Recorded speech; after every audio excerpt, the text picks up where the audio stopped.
butter my biscuits.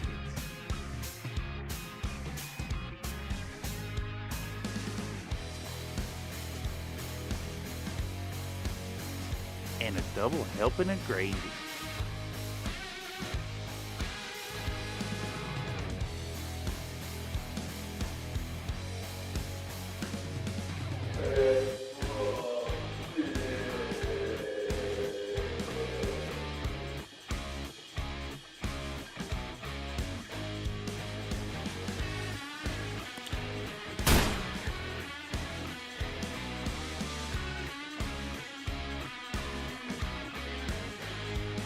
Baba Bezos needs your money. Demanding an ad break already?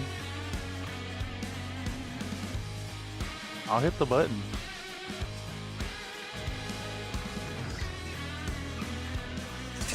Oh, jeez.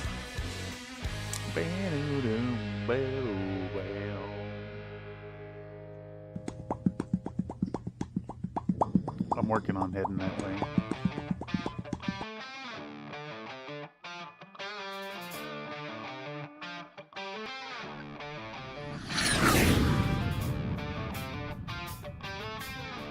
I really got to get like a third and fourth song in this intro segment. I am the queen of the crop, and there is no one that does it better.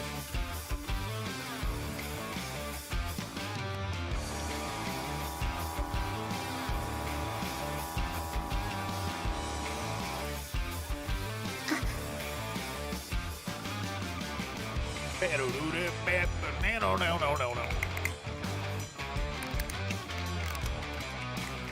Let me set this to live. I got some paper towels. Alright. Morgan. I'm gonna clean this desk a little bit, but y'all can see that part. Alright, let's hit the button. Let's do this. Alright. Yummy, says that cat. How's that looking? The song does go, but no. It really does. You should have one track that's like 20 seconds of nothing but heavy breathing.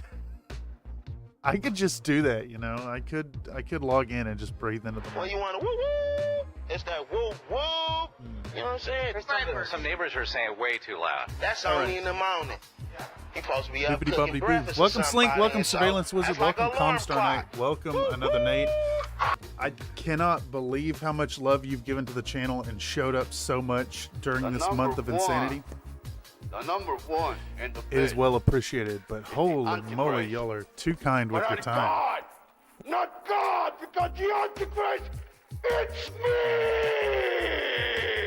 It's me. Power off. Would you do a workout? I do. Give me 10. Already? Okay.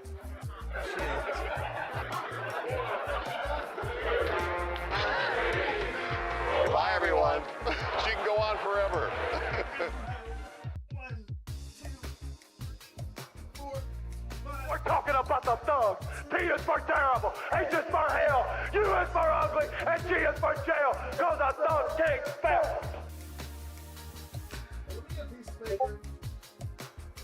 A piece of paper.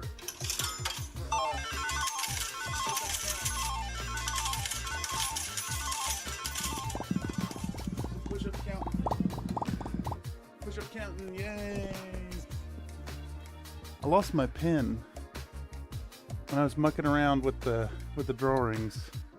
There it is. All right. Push-ups. There's 10. There y'all go. Thank y'all very much. Hey, I'm not seeing any muscle growth. So, I mean, that's just how it is, but I am tightening up quite a bit in the arm, so it's effective. How do y'all, holy moly, 10 of y'all here. Holy moly. I am stunned. Thank y'all so much for spending time here with this nonsense. All right, tonight we're gonna do some low impact painting. I still feel like absolute dog shit. just like a crusty white turd laying in the front yard. So we're gonna try to do a fair amount of work tonight, but I'm not gonna take it too strenuously. The push-ups didn't make me feel shitty like they did yesterday, so that is a good sign that things are okay. I did miss Battletech Day again this month, which sucks, but it is what it is, and can't cry over spilt milk, you know? I mean, you can cry, but it, you know, it does no good. Anyhow, we're gonna dig back in on these boys. We've got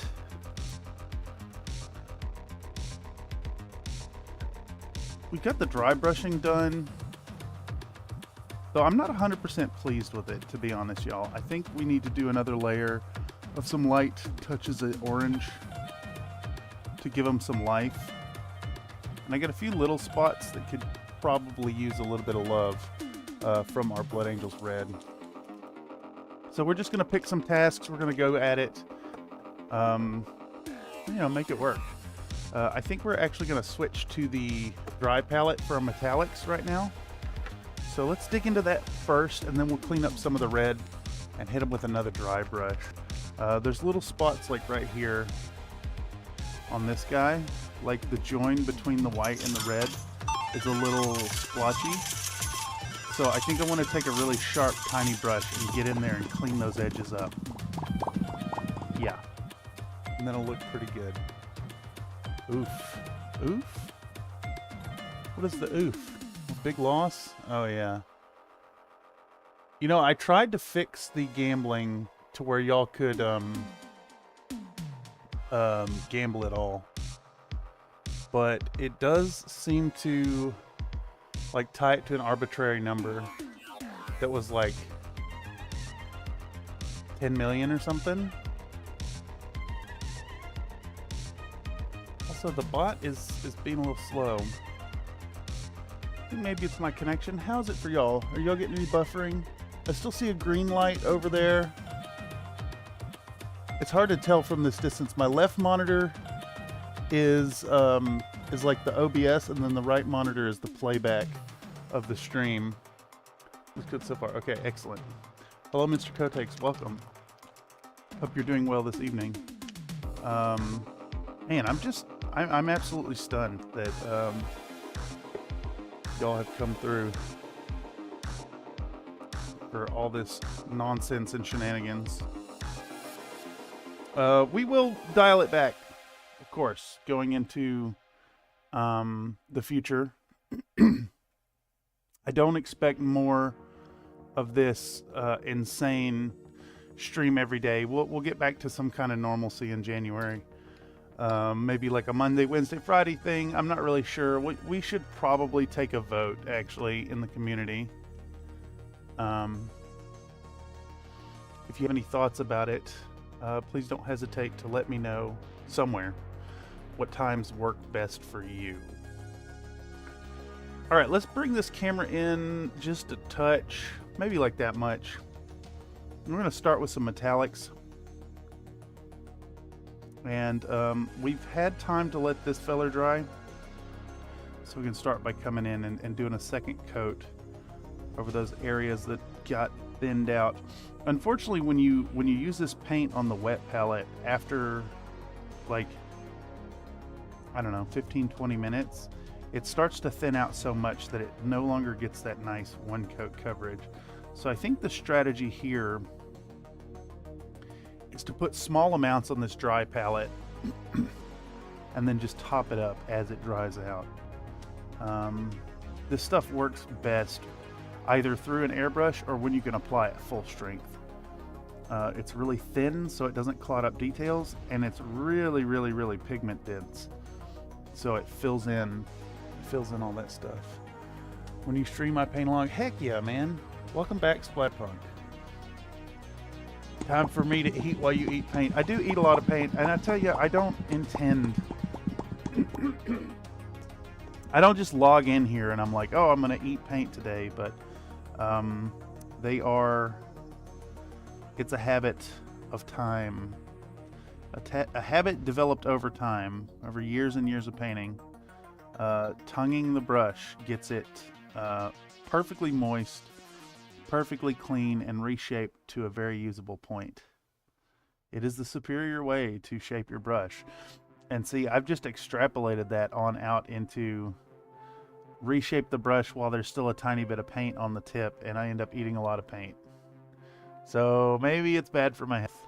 In fact, it's objectively bad for my health. Is it time to have an intervention? No, I'm aware of it. I've made efforts. I have made efforts to change. But it's hard. Change is hard. Change is difficult. Nobody likes change. And it takes a concerted and daily thinking to make that change. So for that matter, if any of y'all are out there struggling with change in your own lives, know that you have my deepest empathy. You say you just like to lick the tip? Yeah. Man, your colon must look like a microplastic ocean. Well, I mean, I drink a lot of water out of plastic bottles and eat a lot of packaged foods. Unfortunately, I don't think there's any way to escape microplastics. And granted, my consumption But you do work out. I do. of the acrylics probably contributes to it a lot, but I don't think anything's safe from microplastics anymore. It's too prevalent in society. All right, I'm giving you your push-ups. Hold on. Salute the sun. All right, dropping down. Here we go. 1, 2, 3, 4, 5, 6, 7, 8, 9, 10. All right, there's 10.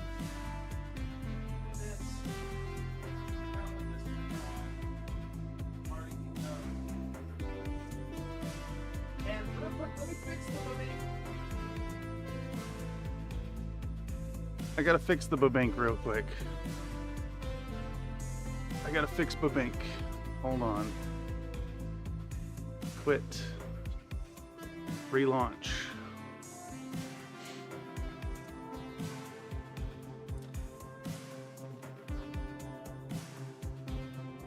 Come on. There we go. Let me send it to Babink. Alright, there we go. Babink is live.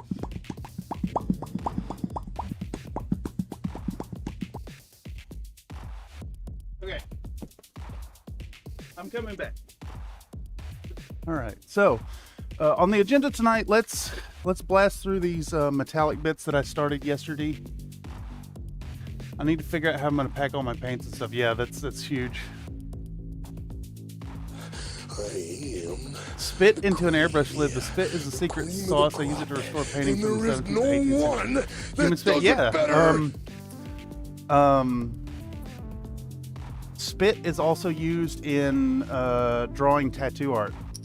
A lot of the flash you see on the walls has been painted with brushes, and it's done with spit shading. So you actually paint those with tattoo ink, and then you use your human spit to thin it out and to feather it out in a similar way to tattoo art. I'm not going to argue that spit is the secret sauce, but it's the tongue. It's the shape of the tongue that pulls the brush to the tip. At least Tamiya acrylics or enamel paints. I haven't really messed with them too much. Yeah, I wonder if I have a... Hold on, let me see if I have a spit shade piece nearby. Give me just a second, y'all.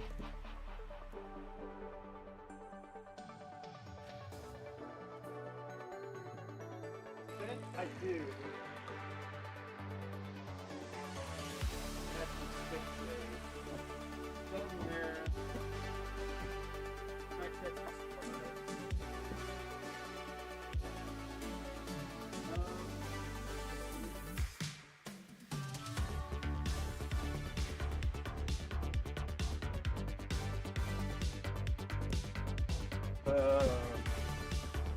members of the community will remember the Beatles I did for a school project.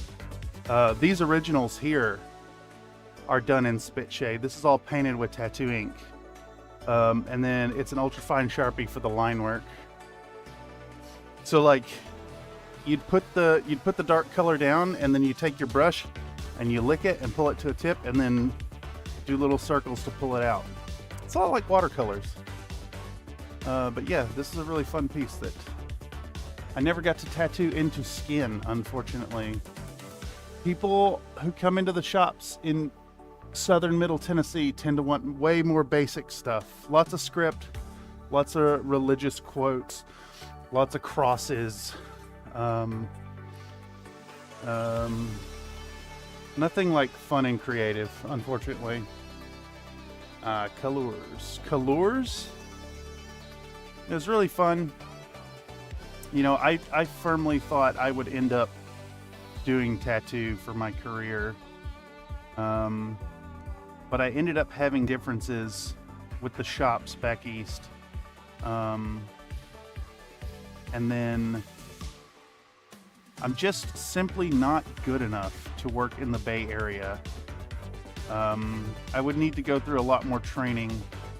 And even then, the standard of excellence around here is so high that you really got to stand out in the field. And while I could do fun and like technically sound pieces, I'm not really doing anything groundbreaking. And I just think that realistically, I'm not going to meet that standard. So I haven't pursued tattoo here in San Francisco. I did apply for one location over in Concord, California, but they never got back to me. And the whole strategy there was, it was a little shitty shop. And my art was better than what was coming out of that shop. And I went down there with the whole like, hey, you guys need me. Here's my portfolio. Give me a call. I'm available to come back in. I even offered the whole like, if you want me to go back through the apprenticeship process, I'm happy to do that. But they never got back to me. And, well, then YouTube started calling. All the way in Vancouver. Ooh. Vancouver. Never been up that way. I've known a few people up there, though.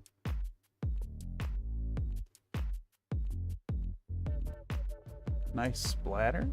Splatter? Splatter on the background. I do want to make a Crusader themed Battletech Lance. Would make sense if it was clans. Crusaders. I don't actually know like who is who between the Crusader and the Wardens. Lance of bullies. Well, I mean, if they're clanners, they're definitely bullies. Just period. I still do want to do a lance of Clan Wolverine Wolverines. Again, not Wolverine 2Cs, not new versions, but stock standard Wolverines. But a star of them. I think that'd be really, really fun. And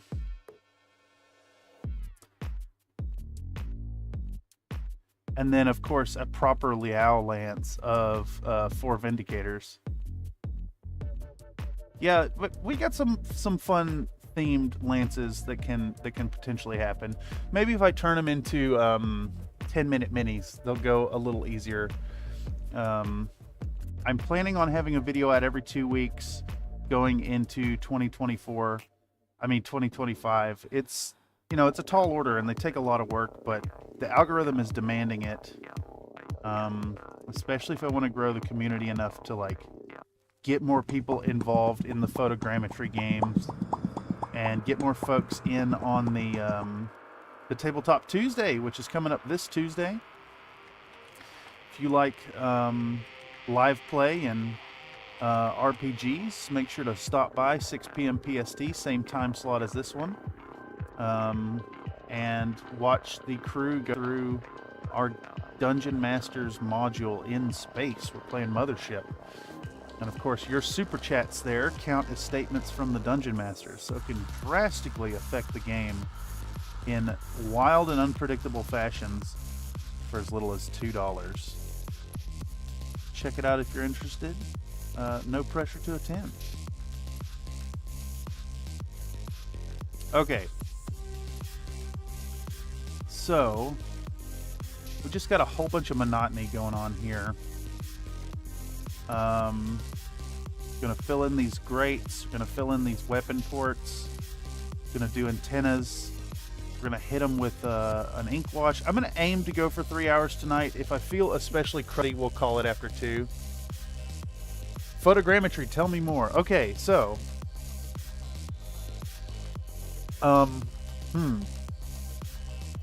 So photogrammetry is available in a few ways. We've been using Zephyr 3D, which is where you take the pictures of the mech on your own and then run through the software, and it makes a 3D model.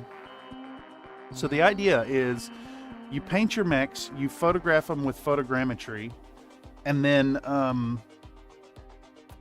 upload them to Tabletop Sim, and then you meet with me live on stream, and we play a virtual game together on stream with your models, your actual hand-painted models.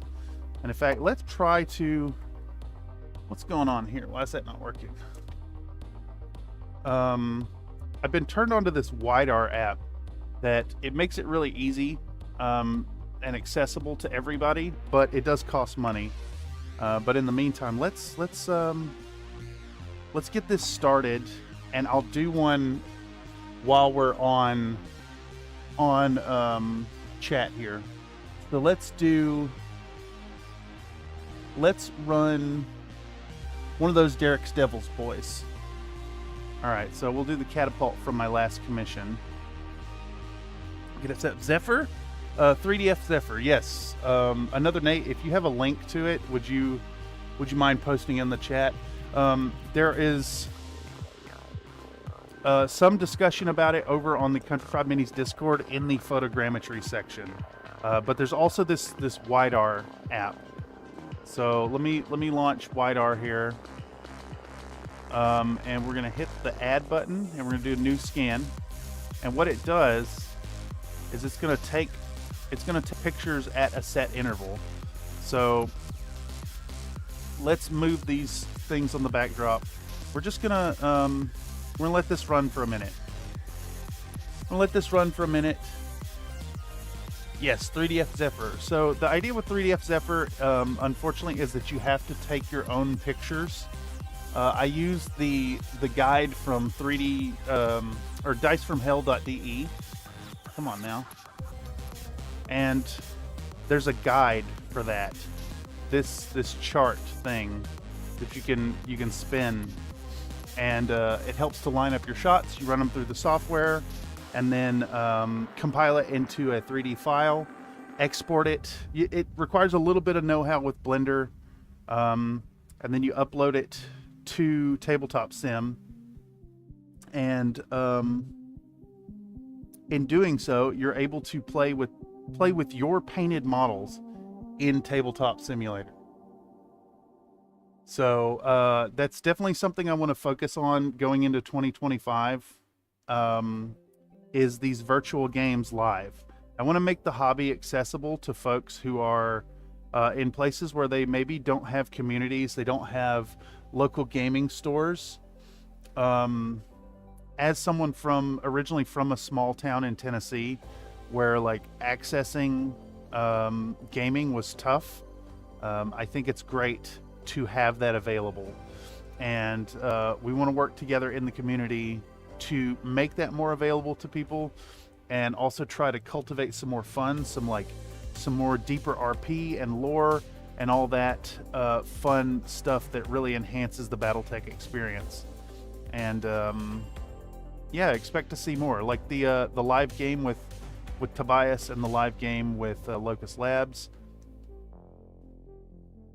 more of that. We'll be putting out a full article on it at some point in the near future, probably mid first quarter. It needs to be formatted and converted into a nice PDF.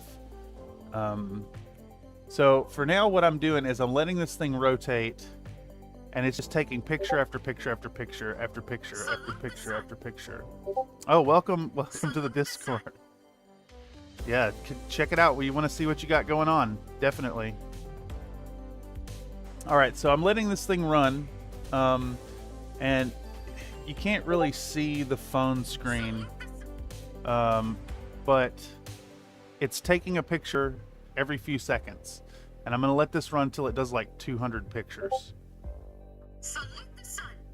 And then when this is done, we're going to go back to painting and let this thing compile, and I'll show you guys the scan when we get there. I think we kind of need like a low shot too. So like, I don't know how I'm going to manage that. Maybe like this. And turn it sideways.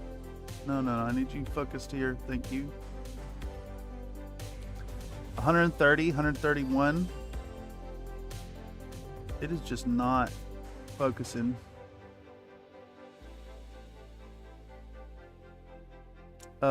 This software is good because it's an easily accessible app.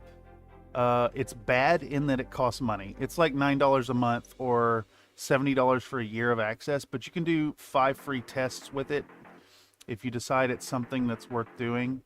And honestly, as much as it sucked to pay for an app, I think dropping like a one-time single month payment for $10 is probably worth scanning in a whole bunch of mechs so you can play some games. And of course, anybody who submits to the low shot of the butt, exactly.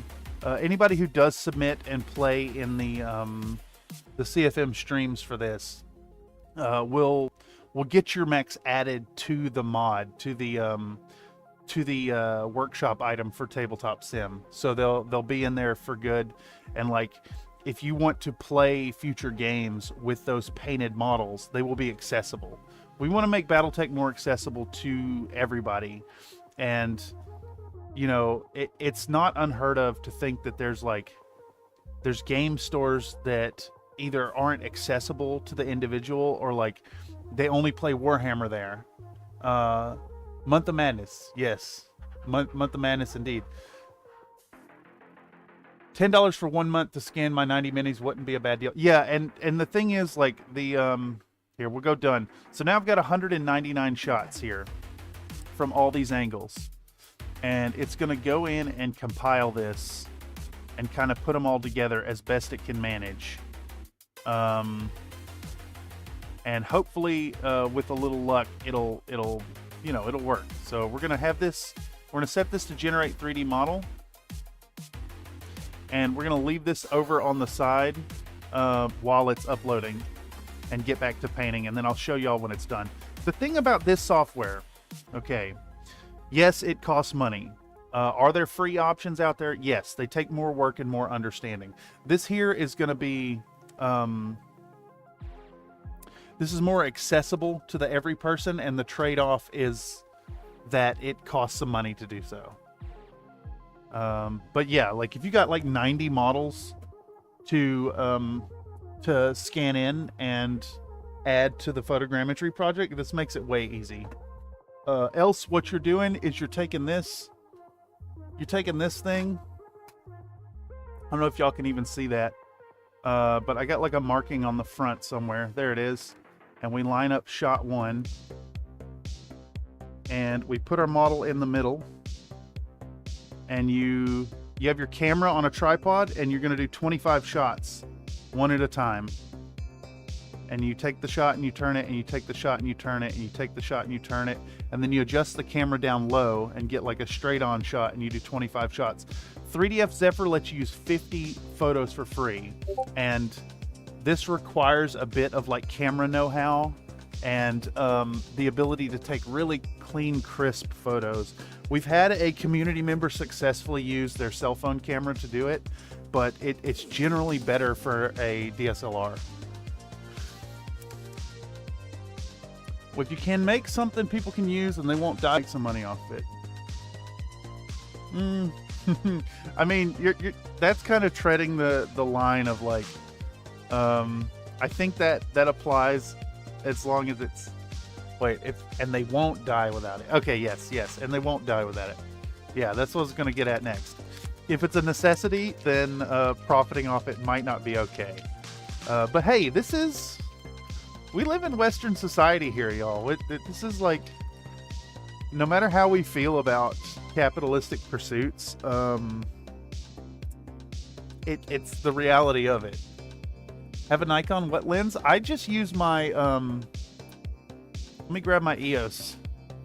I've got a Canon Rebel EOS T100. So this is like an entry level model. And I'm just using the 18 to 55 kit lens that came with it. And it works beautifully. The big thing is my settings are like,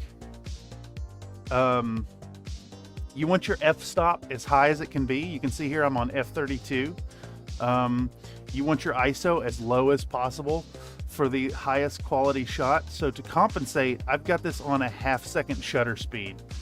And like these settings are a little harder to achieve on phones. Basically, you want infinite depth, and you want the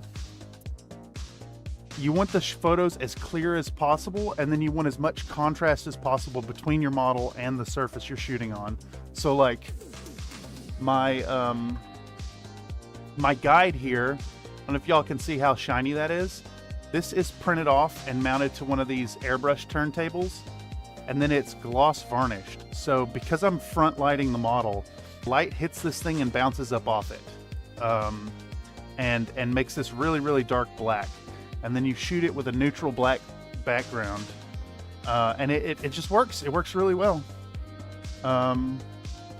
If you need to see, if you're unaware of what it looks like, I recommend either checking out the photogrammetry section over on the Country Fried Minis Discord, or you can go back and take a peek at the live stream game between the Crater Cobras and Valaman's Riders. That's accessible. It is long, so I'm not saying that it's, go back and watch that whole thing, because it's long. It's like 7 hours of content. But if you scrub through it, you'll see what it ends up looking like. What about those funny looking dot blocks? Those are guides. Those are guides to help the software like align the pictures accurately. So each ring has a specific order of these shots and these lines. It all lines up nicely. Now, the thing about this is this guide is actually made for infinity models, so the bases are set to specific sizes. I do want to release one of these with a nice hex base in the middle, but I gotta, actually make the asset. All right, so we've got our things uploaded. We're gonna hit generate 3D model.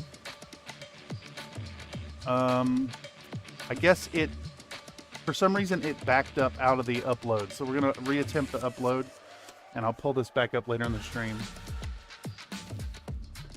It's there if you get frustrated. Yeah, exactly. Thank you for your service. I want more people to play. I want people to have access to it. And to be honest, I want to get more people in on the stream so I can capitalize off of your participation. So it's not fully altruistic. Just saying, the more meat in the seats here, the more likely people are to show up during Tabletop Tuesday and throw tips at the game.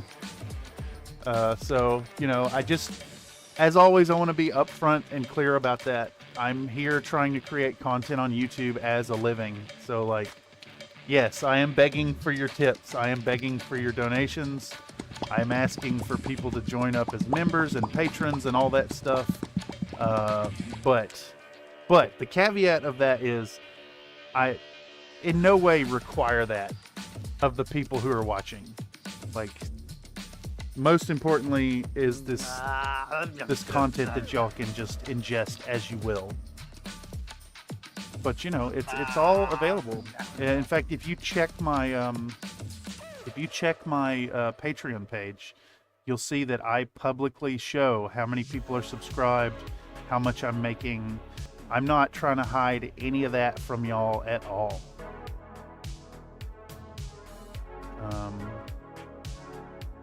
And of course, you know, rest assured that anything and everything donated or purchased through the web store goes directly towards making all this happen. And I'm eternally thankful for it. Okay, so anyhow, we're up to 63% on the upload. I will update y'all as that goes. In the meantime, we're gonna paint our weapon barrels metallic and try to get to a point where we can do an ink wash. And I'm hoping that we can maybe do a little freehand work before the end of the stream. This project is taking much, much longer than I thought it was going to. Lateral stratagem, yeah. Thank you, Mr. Mako Helios. That's insanely generous of you. So thick. Mako_Helios donated a $3.51 super chat. Get to painting them minis and firing them laser. Firing them laser, exactly.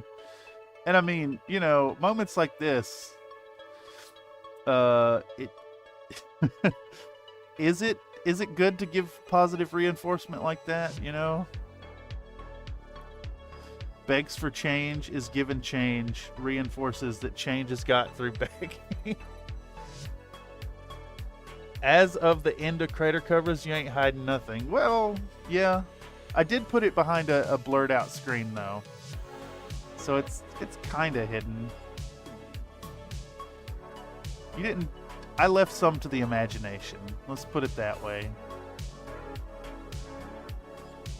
And yes, I was naked in front of the camera there. That was owed out though. Y'all asked for that with the pie requests. I like how auto converts to USD. I actually don't know how to fix that. It's supposed to not. And I'm really not sure why it doesn't. All right, please don't leave app while uploading. We're up to 82% on the upload.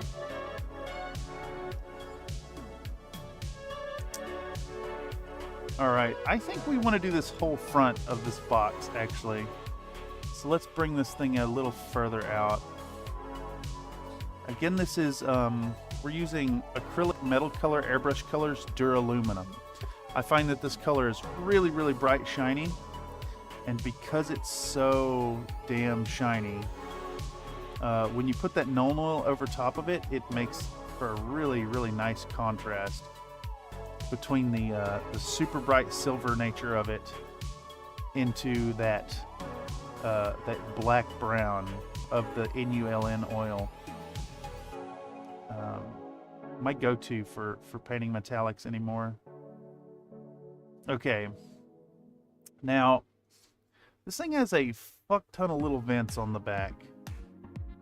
And I think we need to paint all those vents in silver this time. So we're going to do that. We're going to do just that. Our brush is a little frayed here, so we got to be, you know, especially careful and make sure to just like cutting in. We're going to put the brush down and kind of give it a push and get it to the pressure we're going to be applying and do our best to not spill over the edges. Because we've used a contrast paint base, it's particularly difficult to clean up if we spill over. Woof, the gambling. Are y'all winning? Are y'all winning? Is that a summoner? What did the Legion of Vega steal from the Sword Soulblade? Yeah, exactly. I tossed in some bonus pieces for this acquaintance of mine. I just wanted to paint them up. They were originally going to be intended for. I wanted to do a Malthus Nikolai mouth Malthus, is that his name? Variant of this thing, and take it into Games of Berkeley for a white elephant gift. But I felt like shit yesterday, and I feel somewhat better today, but still kind of cruddy. So I did not go to the games day this month.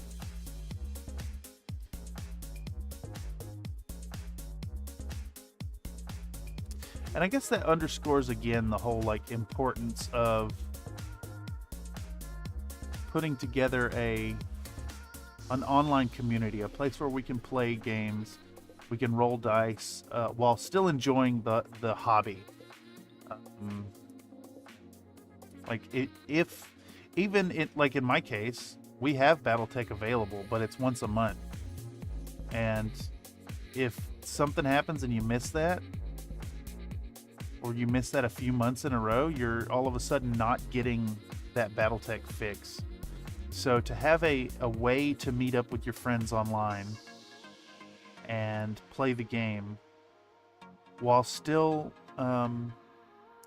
getting into the hobby, I think is really awesome. Okay, this thing says uploading 100%. All right, so it's uploaded it, and now it's going to process, and it says it's going to take 1,000,000 years. So we shall see. I may have to run it again. Based on that number, it may be hung up, but we're going to let this go and see if I can get a scan to show you all by the end of the stream. Summoner could have been a surprise donation for the NovaCat Alice. Yeah, exactly. And I think the people who play Nikolai Malthus refuses your batch all. I think that given the era in which the people around here play, that it'll be well received. I'm gonna solo play a bunch of aces when it launches. Yeah, I think me too. This is actually a first for me to get excited about something that Catalyst is doing. And I hope they do it justice, and I anxiously await it. I will probably do like a full deep dive into it and explore what it's offering. I think it'll be worthwhile. I don't want to do review content. I still want to make it like somehow tie back to minis. So we'll think about that when it comes time. All right, this brush is a little too frayed, so we're gonna step down to a 3-0 round. But the tip of this brush is a little crusty. Yeah, now that I've kid 2, that 1 month is harder to get to. Yeah, exactly. And like,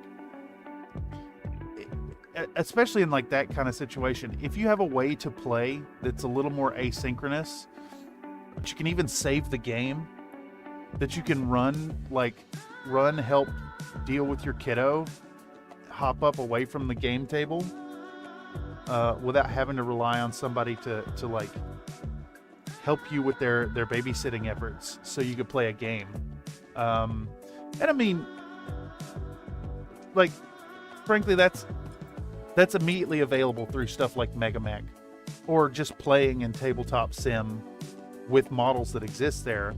I think my angle that I'm trying to cultivate here is keeping the hobby involved. You know, you can still paint those models and enjoy that part of the hobby and get those very models on the field.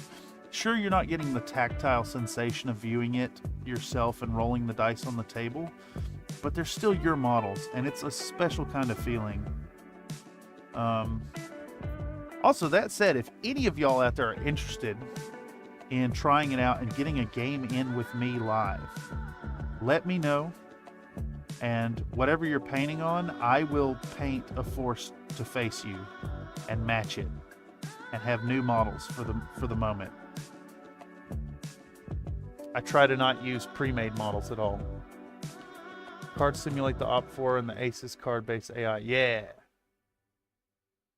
Yeah, I'm hoping to. I'm hoping they do a good job with it, Slink.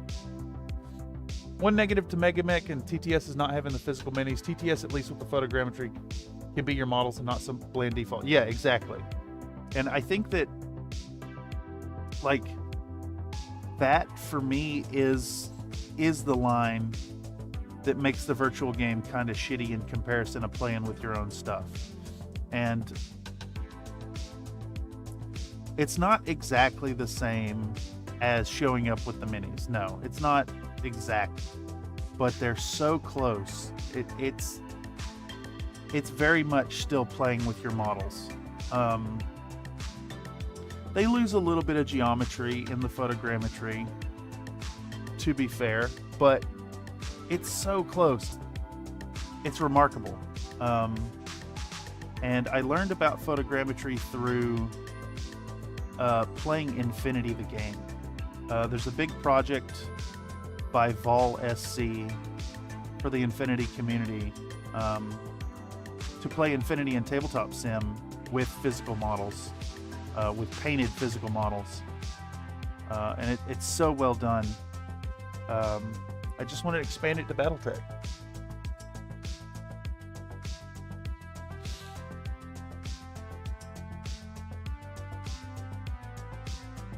No idea what that means, to be honest.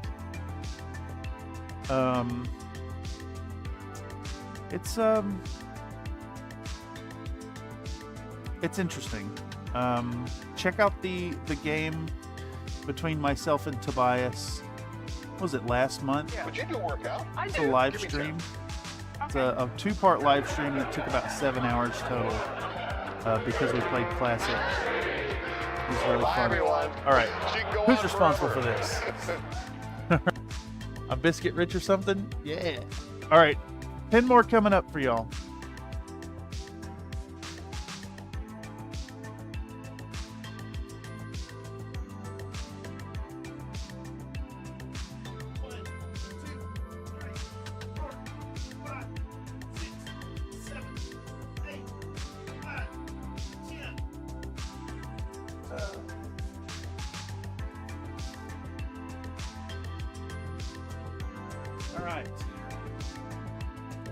I also did not record the last one, so let me do that now.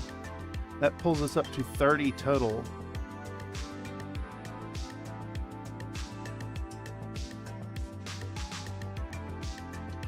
Thank you for the concern about my physical well-being. Biscuit coins. Yeah, the biscuit coins are used for all the CloudBot redemptions. They are available over on the CloudBot website in the description or by typing things such as !redeem Popcat. Luxurious hair. 3 million biscuit coins sucks. Hello, hello, welcome back, Lucky Cyan Official. So happy to see you for another stream. Kettlebells, I do need to get some kind of weights. The push-ups are fun because it's like it's immediately like accessible without anything, and I think that I think everybody can pretty much universally like mentally compartmentalize what it's like to drop and do 10. And like when chat's making you do it mid-sentence, I don't know, there's something fun to it. Well, you want to I've also discovered that punctuating long sessions Some neighbors are saying way of too loud. mini That's painting only in the morning.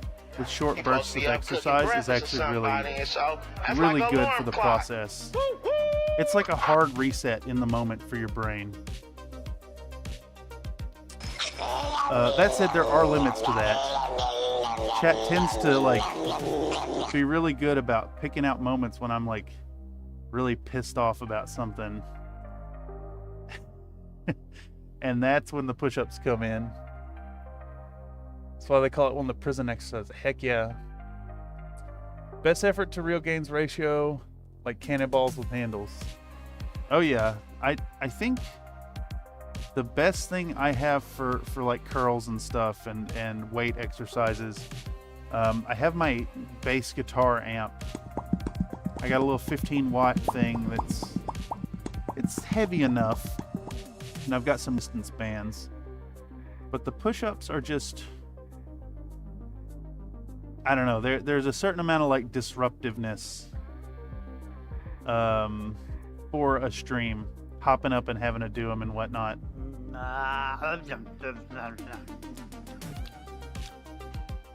Plus, over the course of like what? It's been like 2 months now. I've gone from like having to be on my knees to do push-ups to doing full plank. I'm using CloudBot. Yes. Oh yeah, CloudBot will also tell you what the cooldowns are. There is a cooldown of 5 minutes on the push-ups, so you don't literally fucking kill me. All right. So let me get Borgir to finish, and our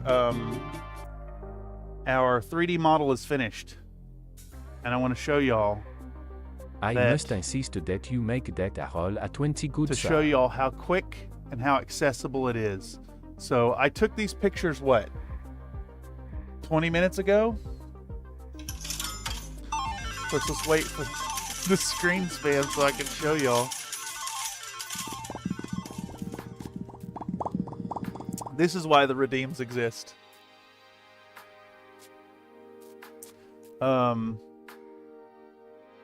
What day was the CloudBot rebellion? It was in recent memory.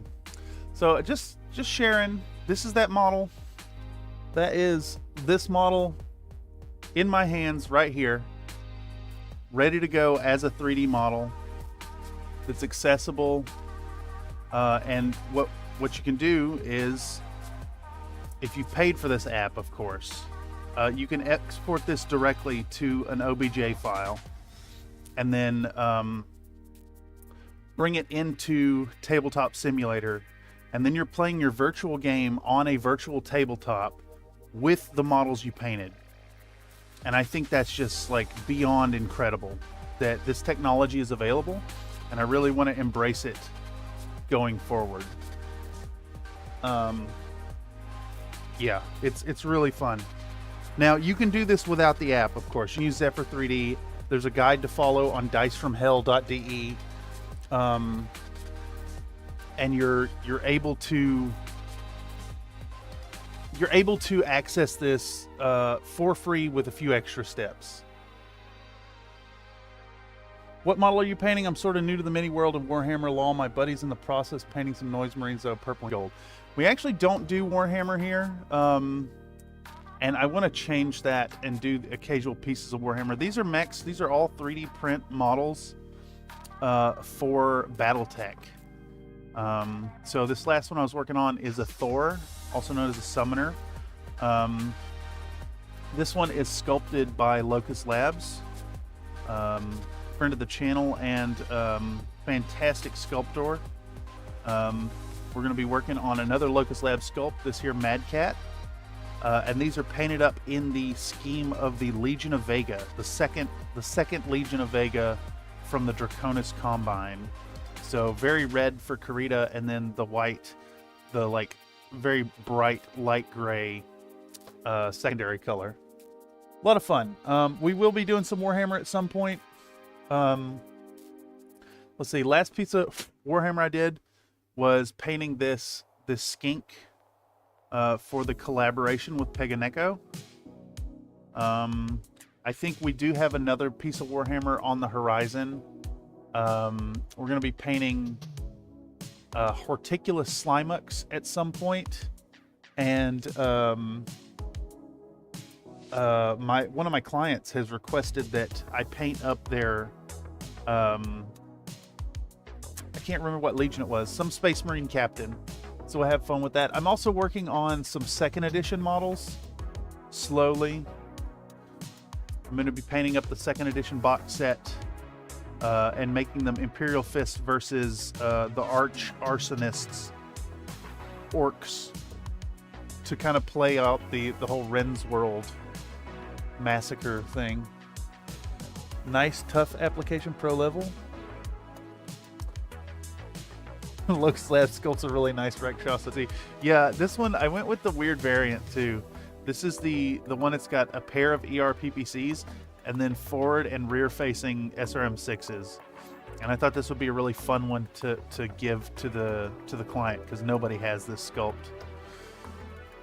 Yeah, the channel is not a Warhammer channel, and it was never meant to be a BattleTech channel.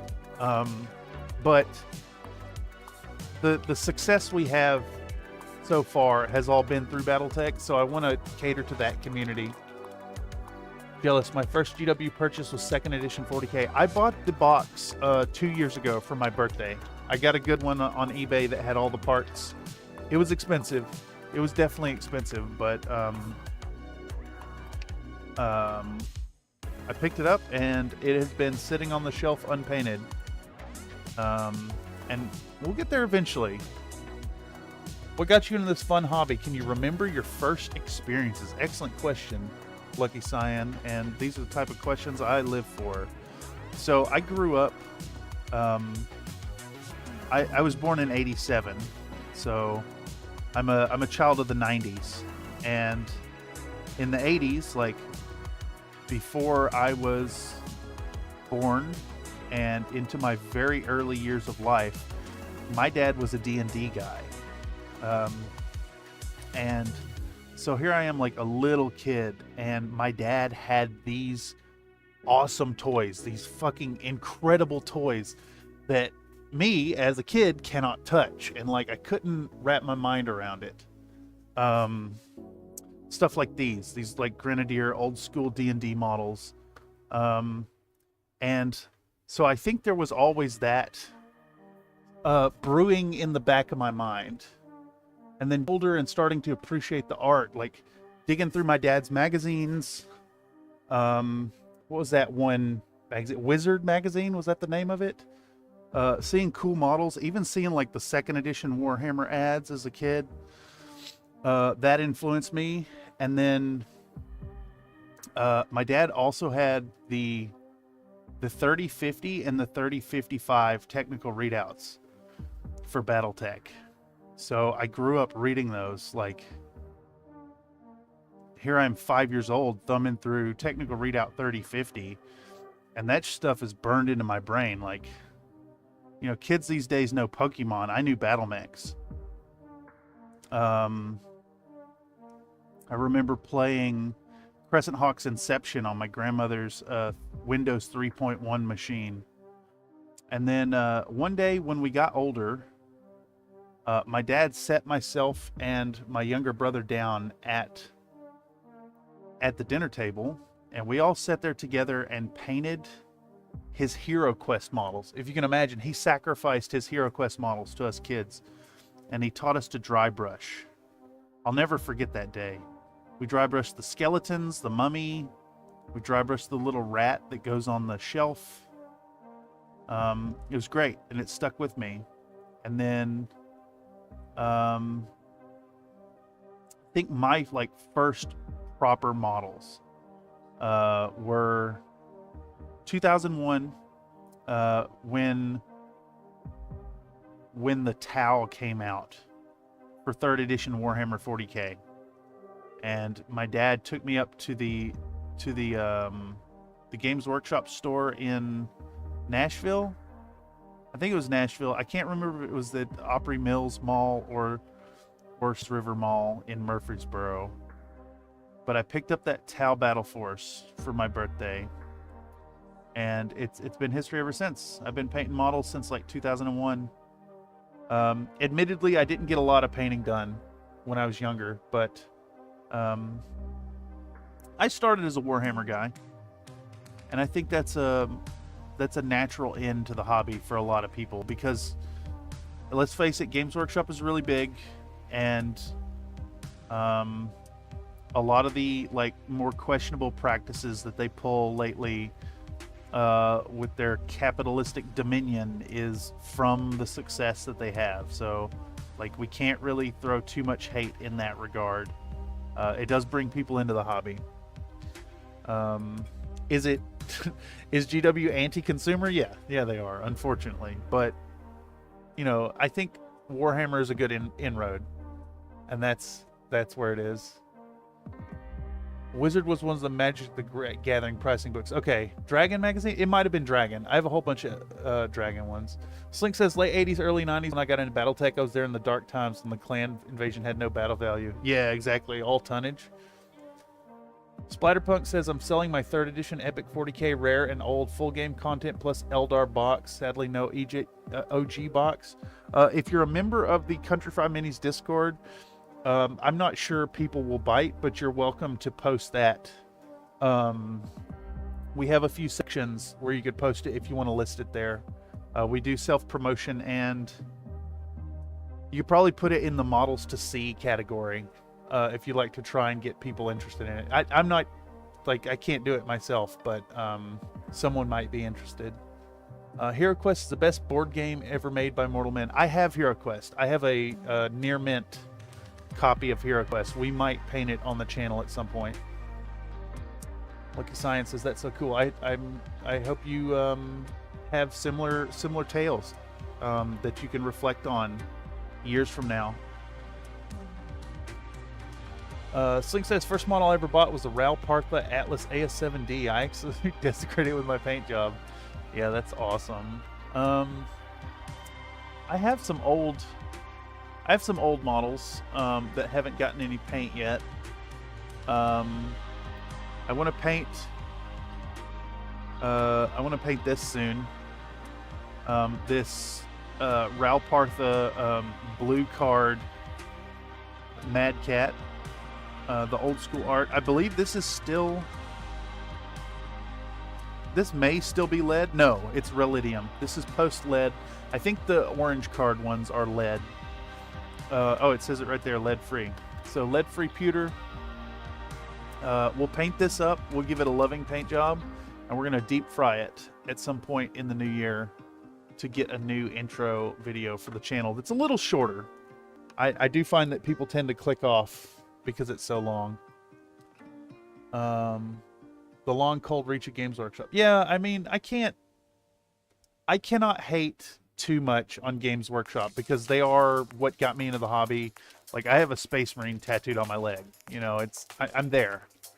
I will always love my Space Marines. I will always love the Tau and the Orcs. It's great. It just, lately, modern GW is like so heavily capitalistically focused. Like, they've lost sight of the joy of the hobby because they've become a business that's so big. They're a brand.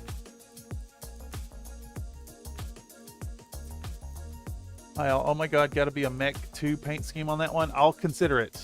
Mr. David. Either way, whatever happens to it, I think it's going to get absolutely destroyed when it goes in the hot oil. Want that box to go to a person who will build it and game it. The paint must flow. Yes, indeed. The Rookie 6666 says, I don't know what the Vega Legion is. LOL. Can't really say which unit of them is best. I only really know all Rasselhog units and some Steiner units. Mercs, Davions, Merrics, and Cappies. Yeah. I admittedly only know about Legions now. Different units from diving in, from creating content, from like, I'll play a match and like test it out in mech first and dig up a color scheme and be like, oh, that's cool, and do a little bit of research into it. I never did get around to painting Sisterfucker 9000. Now it's not even going to be an option to get painted until like March. That's understandable. I also have a Mad Cat Pride. This will get painted eventually. I have so many pieces of content, and realistically, I gotta stop saying this is gonna come out at this point. Love the artists, hate the suits. It's because the board is driving GW, not the actual game. Yeah, exactly. Wait, 2 in a row they actually worked? Lucky Science says, my start with models was from helping an old neighbor make landscaping for his train set. I made and painted signs, fences, and mailboxes. Fairly simple. It's the earliest experience I have with models.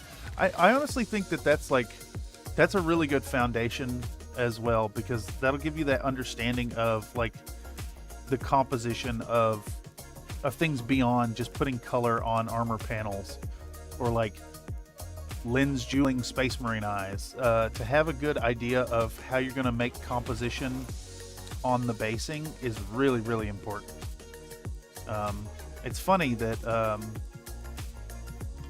how much art actually goes into painting minis. It's very easy to dismiss this as just like a craft. Like, we're kind of... It's easy to say that mini painting is no more art than doing a color by numbers. But my opinion on that changed a lot in my professional development class. My professor really helped to shake up my perspective on miniature as art.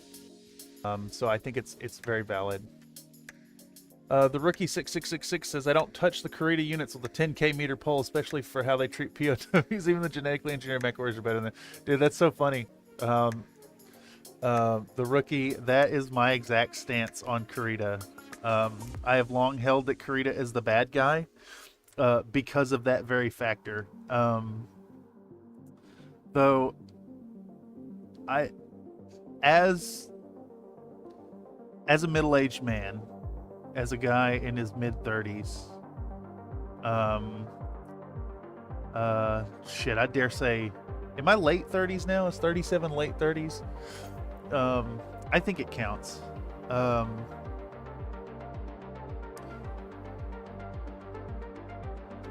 I'm striving to be more open to painting up paint schemes, and I'm getting more into the in-universe, like, horrific politics and policies. I love that MechWarrior and BattleTech have the deep lore, and it's a welcome relief from like the problems of the real world. Diving in and talking about why you should back Melissa Steiner instead of Victor, or like why Capellans are actually the bad guys like everybody says they are. It's fun stuff. And since everybody in the universe is so shitty, playing the bad guys feels a little less icky. So I do a little bit of everything now. Hell, BattleTech has even brought me around on Catgirls because of the whole Canopian thing. So like, I don't know, embracing it for the sake of the community, I think is really important. I think that's also like a subplot for 2025 going into this and talking about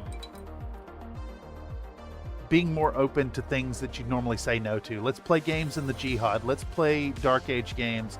I just played a game of Alpha Strike, as much shit as I've talked about that. Canopian Catgirls, a whole merc unit of them. Yes. Yes, I love it. Late 30s for sure. Yeah, exactly. I hate to break it to you. No, I'm 37 going on 13, as always. Just 13 forever. We do fart and penis jokes around here.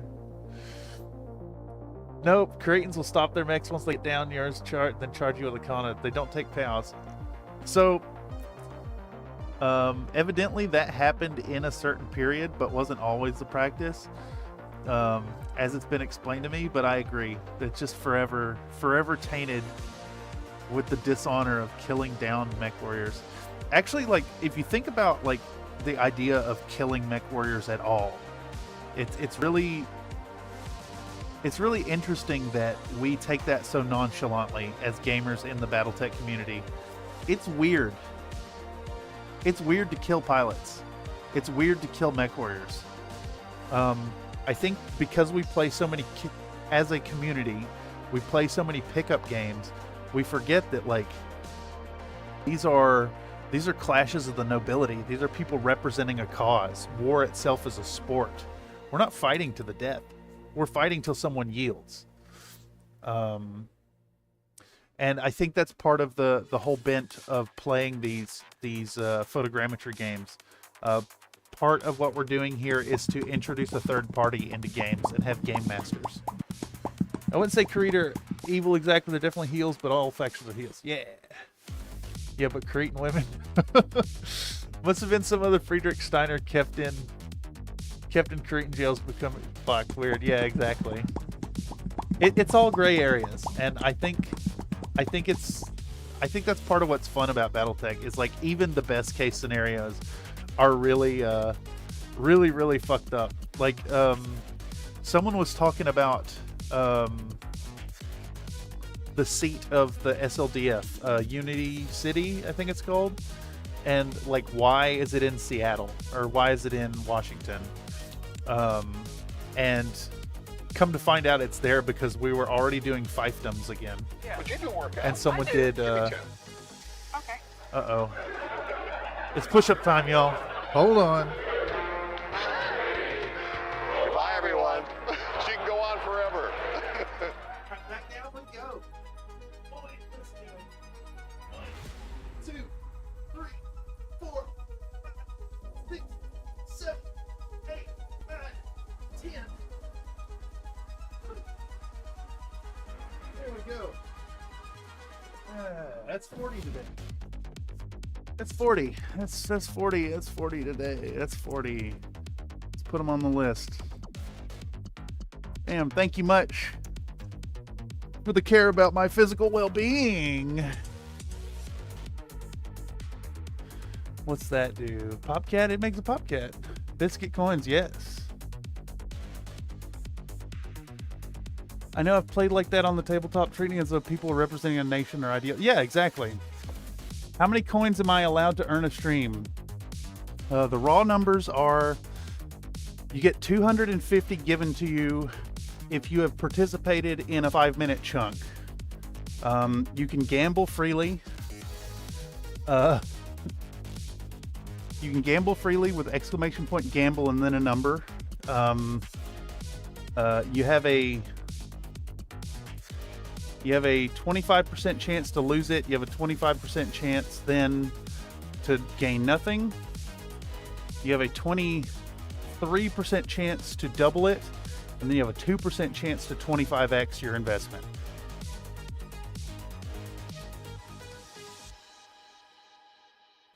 Lucky Slink will let you know what the coin limit is. Yeah. Training a mech warrior doesn't take that much. Any pirate faction proves that. It's the cost of the mech that costs anything. The simulation pods are fairly cheap. Yeah. All the factions are a-holes. You're just picking if you want Japanese, German, or French flavored war crimes. And that's the thing. Everybody sucks in the BattleTech universe. It is the war of the nobility. It is the idealistic cause. It is you fighting for the ruling class. And I think it's really funny. Don't forget space, Austro-Hungary, Yugoslavia, which is Merrick. Why not everybody? Yeah, it's I love that BattleTech in particular has this unique blend of alternate future history. It appeals to the people who just want to play with stompy robots. It appeals to people who want to play simple war games with cool and cheap models. See Alpha Strike. It appeals to the history buff because you can play it as a full historical game.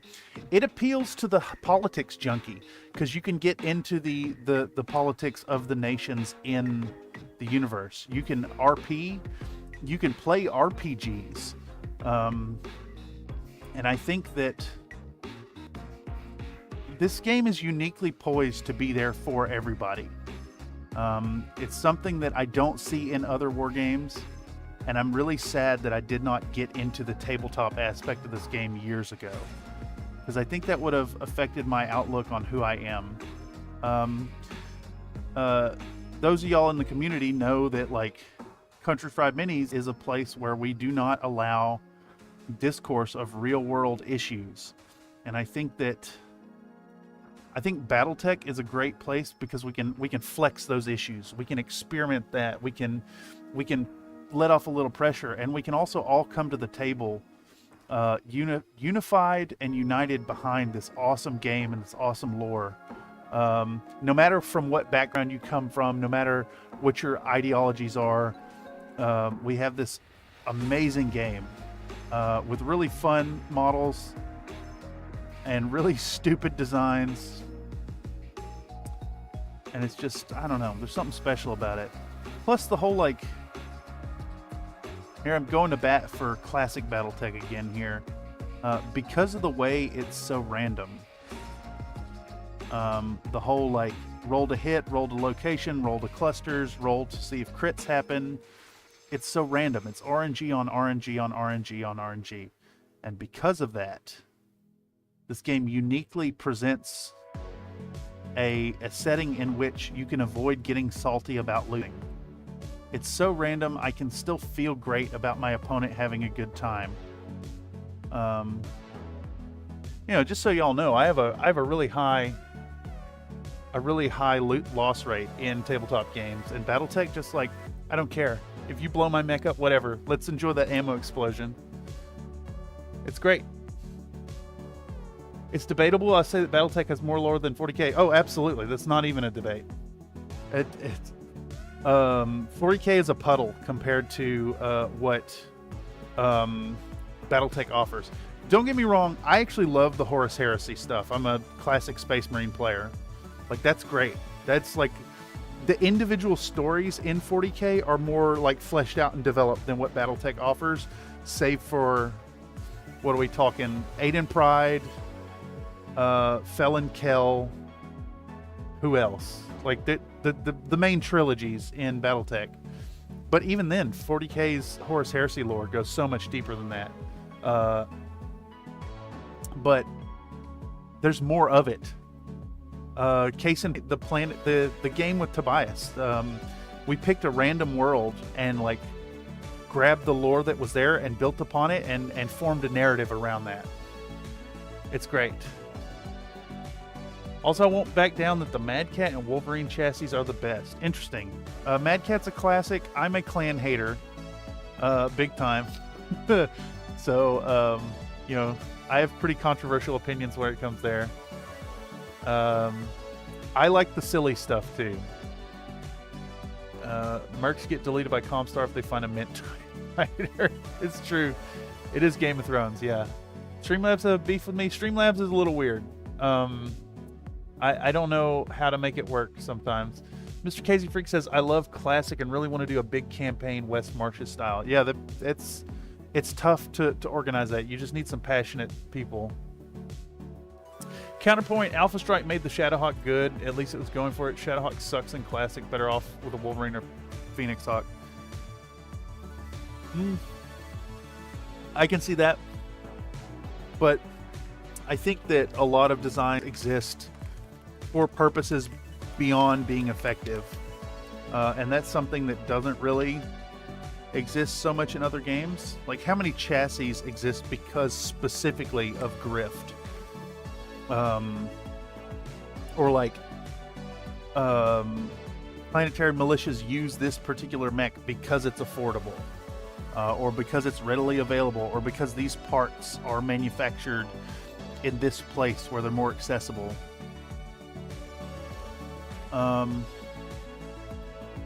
Also, I mean, think about like the Shadowhawk, a militia force with Shadowhawks versus non-mech combatants. You know, it's like a force of harassers or something. All of a sudden it really starts to shine.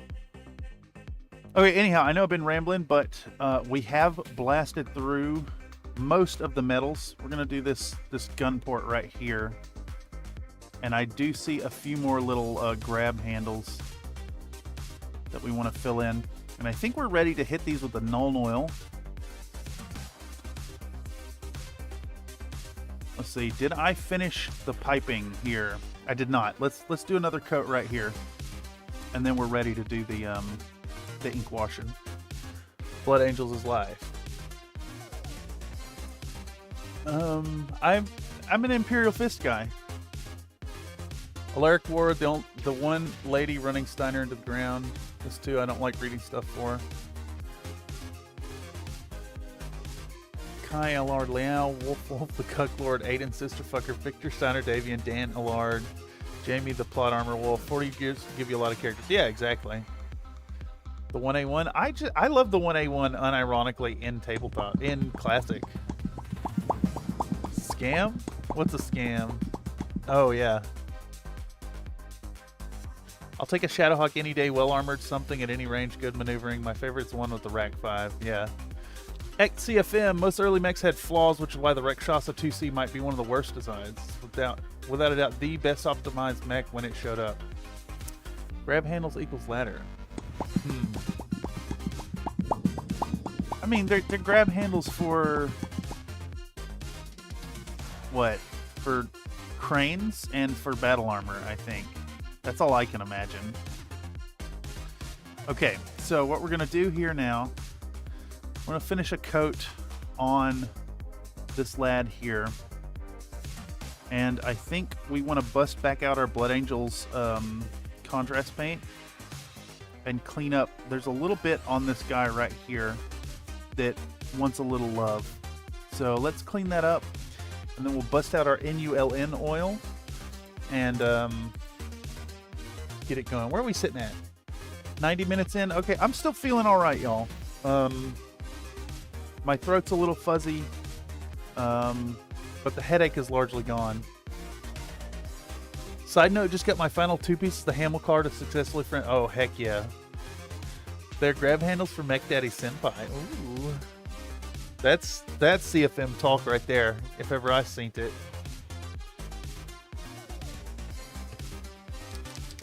Okay, so, as always, we're going to get our trusty toothpick out. Trusty toothpick, make sure it's good and cleaned off. And we're going to puddle out a little bit of our contrast paint. I don't need much, so we're going to go like that much. That's more than enough, way more than enough. Thank you, G-Dubs. We're going to thin it. So I'm going for a single drop of water in it, maybe 2. We'll get out our 4 round for stirring. Get it good and stirred up. And we want to clean up this lad. Okay. Let's put it on the handle for ease of holding. Alright, so we want to get in here real tight and clean that line up right there. There we go. On the side here. It's maybe a little too thin.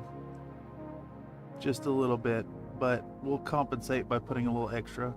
We need some right here. We made a bit of a mess of it, but that's fine. It's okay if we have a little spillover. These don't have to be perfect. These are not meant to be display pieces. All right, we have a few little speckles right here that we're going to cover over. Right there, right there. That looks decent. And there was another spot somewhere, I thought at least. A little bit of spillover in this vent. T is for terrible. H is for hell. U is for ugly. And G is for jail. Cause a thug can't spell.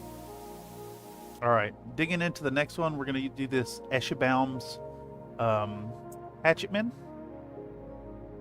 What the heck is that? We have a few little spots that need just a touch of red. Let's push some up in there. And then I saw a spot on the side of this gun right here that needs some red. We're going to push it in there. And this is contrast paint, so just slapping it on there is going to do all the work. That looks good. I'm not going to risk screwing it up any further. Let's regard our Thor. I think it's okay. That one's fine. Let's regard our white.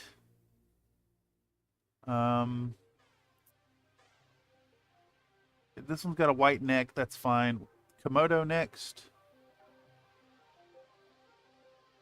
I do see some right here up underneath the back that needs a bit of red. Right there. Right there. And then right here. And I made a mess of it, so we'll just push it in a little further on both sides. Try to even out our mistake. That's fine. Looks alright. A little bit underneath.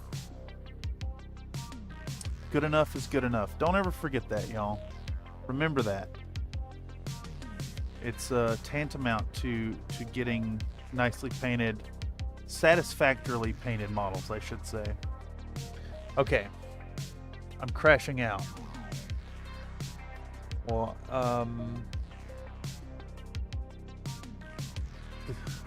Me and Streamlabs are about the box. Yeah, that's I don't understand it. Crashing out. Well, thank you for stopping by. Pleasure to chat with you for sure. I have lost over 100 billion biscuits in one stream multiple times now, 1 trillion. Yeah, I think you single-handedly broke the economy. It's like... Alright, let's do... I just saw I missed some grab handles. So we're going to fix that on this Mad Cat really quick. I just spilled a whole bunch over the edge too. That was sloppy. That was really, really sloppy. Damn it. Oh well. What am I going to do? Stress about it? Alright. That's all looking okay. I do see a spot. Our Tenchi does not have any apothecary white on its back, so we're going to fix that really quick. It's a saying. I'm not... Oh, I see. I misunderstood. Hey, y'all gotta give me a break sometimes. I'm kind of stupid. I know what I'm talking about when it comes to art stuff. Oh. Let's see if I can get you here. What if I give... I'm gonna try it again. Lucky. I think that Streamlabs might struggle with the double space in your name is what's going on.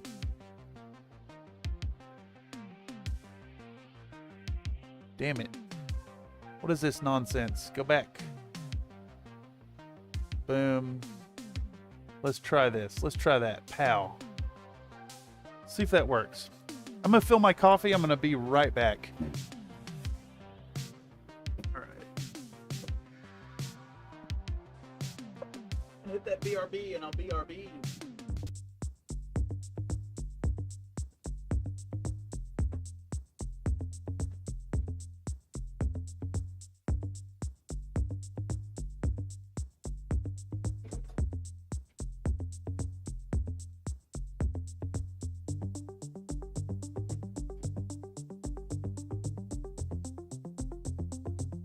I'm here.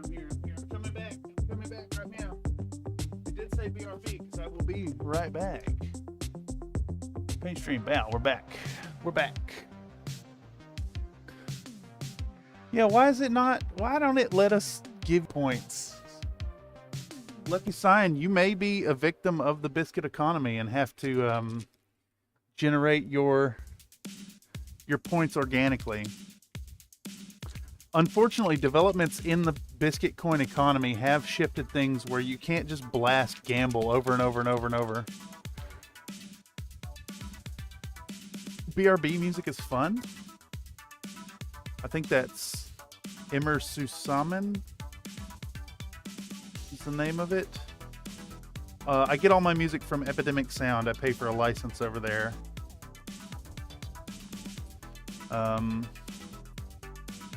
They're actually a pretty good deal if you're a content creator, but you kind of get locked into paying for them forever. What is that? Bonzo-san subscribe to the channel. What? Thank you for the subscription, Bonzo-san. Bonzo-san.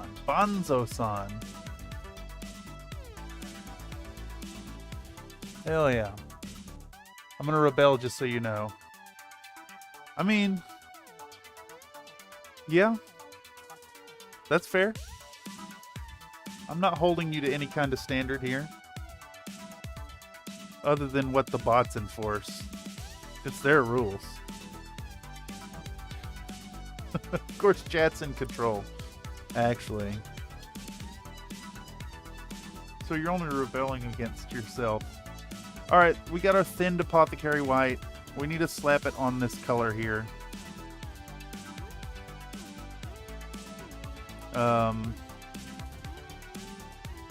I don't know how I missed all this white that is just stark white.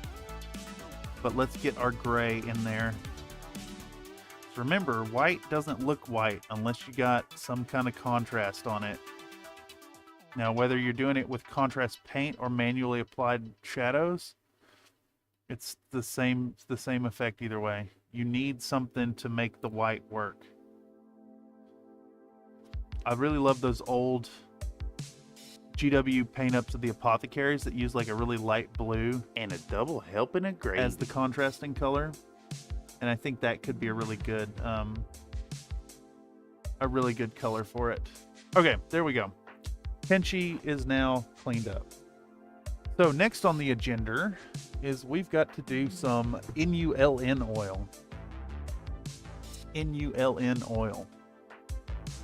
Stuff. It's not about the money, it's about the message. The villain arc unraveling before your eyes. Yes. I found that money really makes whites work. Yeah, but you can't throw money at your paint job. Actually, I guess you can. You can literally throw money at your paint job to make it work. You could hire me on fiverr.com/Thurston Studios to paint your own lance. I do 3D printed mech painted shipped to your door for $150. Other options are available if you need other things painted up. Just let me know. Check it out, fiverr.com/Thurston Studios. Link in the description down below.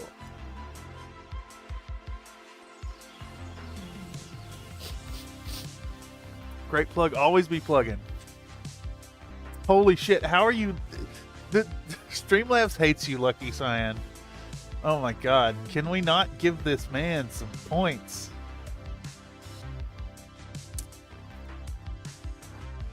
Let's do bam, bam, bam, bam, go. Is it gonna work? Is it gonna let us do it? Why? For fuck's sake, why does it not work? Can we do it with the add points? You know what? I bet I know where I can do it. Give me a second. I'm gonna go over to the computer real quick.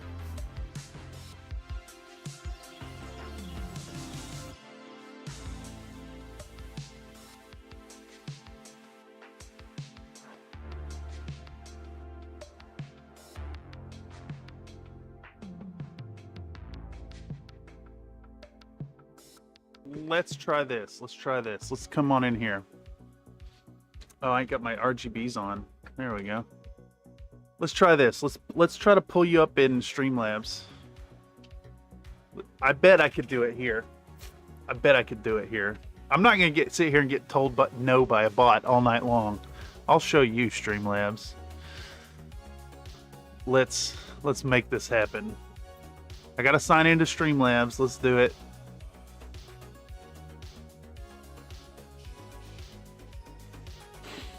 Here we go. Cloudbot. Let's come into here. Dang it, Streamlabs. I don't understand what the hell it is. The transition was fire. Let's do there should be, is this it? Yeah, here we go. Here we go.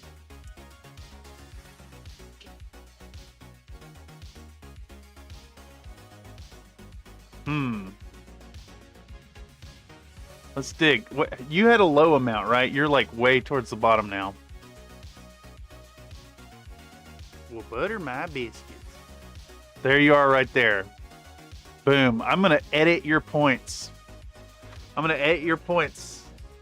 And we're going to make it 69, 69, 69, 69, 69, 69, 69. How many points is that? I can't make it that many. Let me hold up.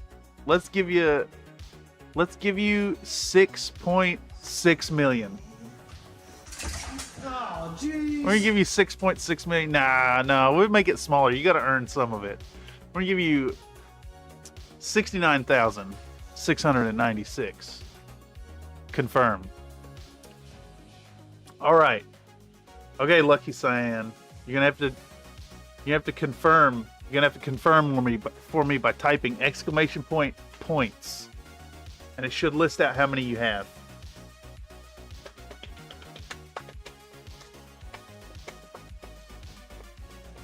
Yeah, there it is. Excellent.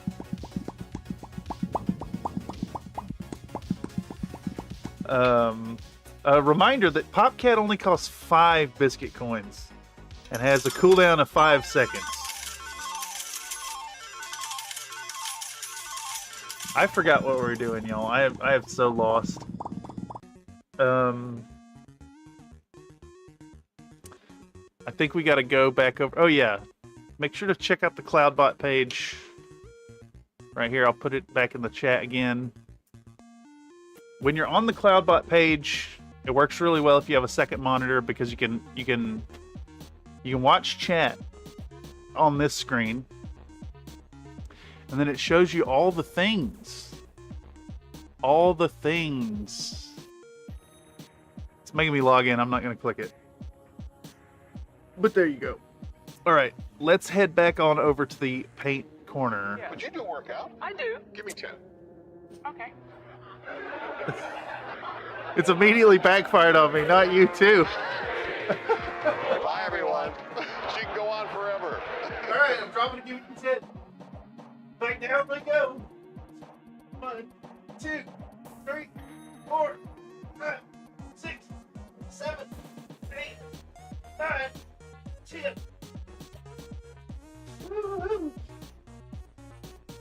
Those push-ups make my hair just break free of the hair ties. All right, how do we do this? This one.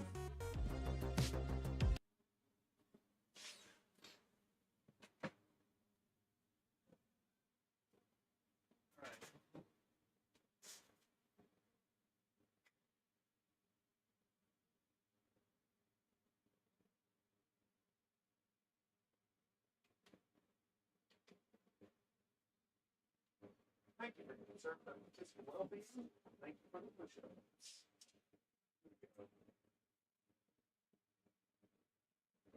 And that's only 50. Drink water too. What? I should really put a hydrate in there.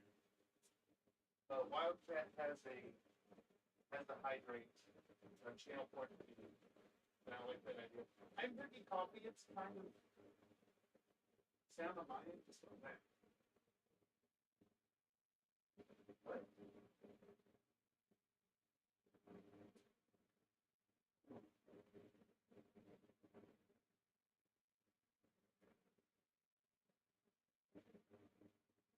I'll listen back.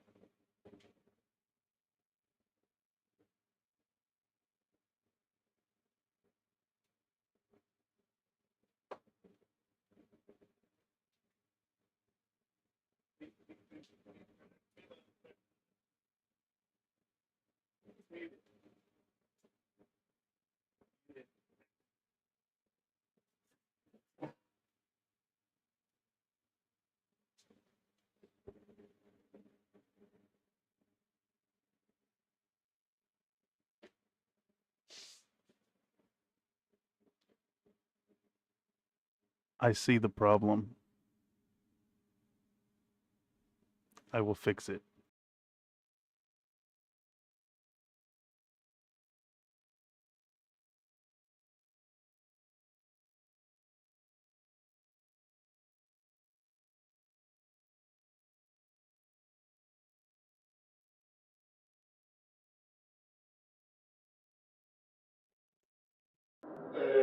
This should fix it.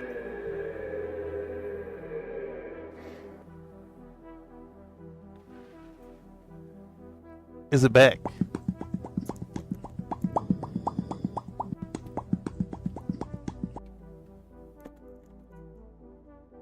All right, I'll tell you exactly what happened.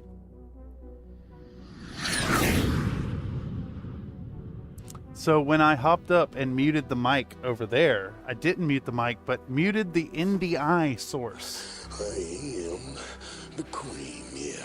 The cream of the crop.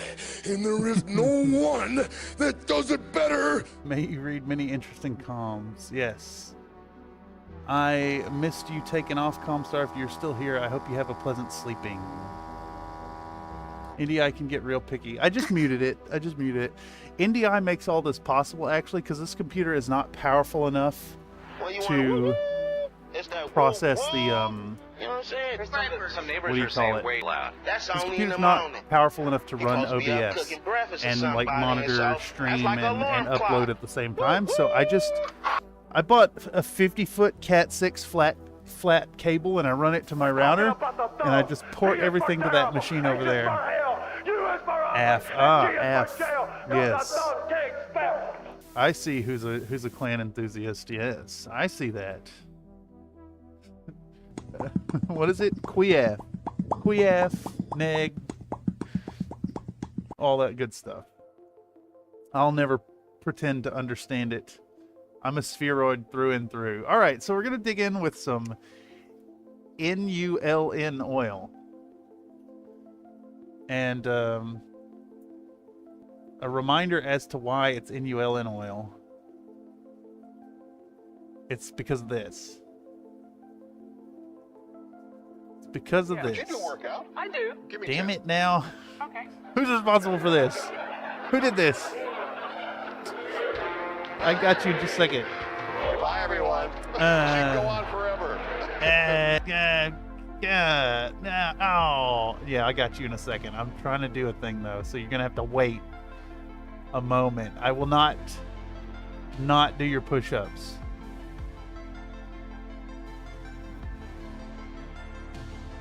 Yes, just like this. Yes.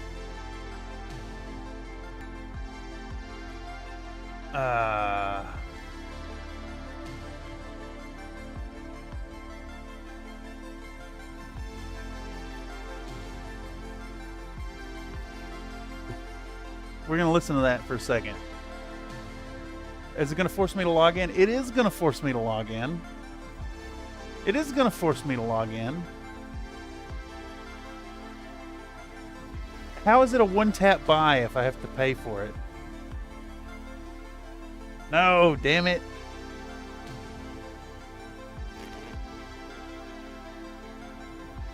This. Uh-huh.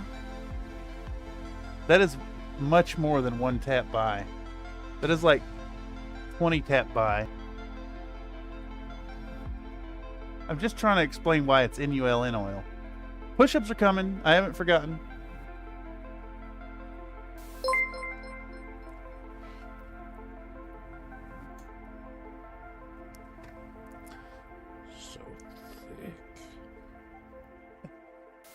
Country Fried Minis donated a $2 Right here, super this chat. is why. NULN is best oil.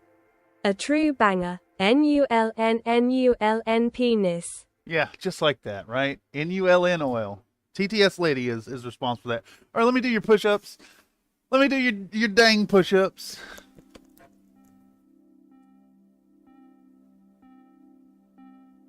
Salute the sun, boy. Let's do this.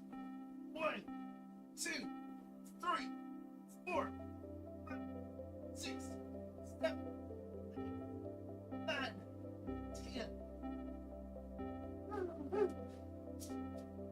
All right.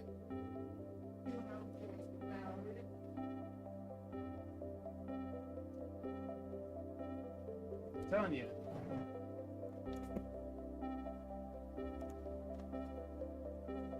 Every time I drop down to do 10, more hair gets free of my hair tie.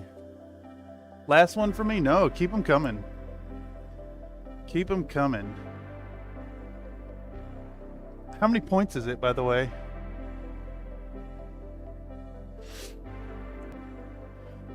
Planner speak. Oh, you mean you heard my sister sure do look good there now? Gonna get me some sib butt. Oh yeah, that planner speak. No, because they don't have a concept of brother or sister. You see, it's all a social construct. If you're unsure about where this comes from, just read the what is it? The Legend of the Jade Phoenix, the trilogy. Redeem exercise. You may be on cooldown still, Mr. Mako. Alright, so we're going to take our NULN oil and we're going to pour it out of the pot. And I use the toothpick as like a nucleation point to make sure it pours decently. We're going to thin it a little bit. I don't want it full strength. We have 2 drops of water. And we're going to use our number 1 round, which has some metallic in it still. So let's clean it with a little acetone first. Clean that brush out real good. Yeah, bunch of gunk coming up out of there. Let's liberate those metallic flakes from our bristles.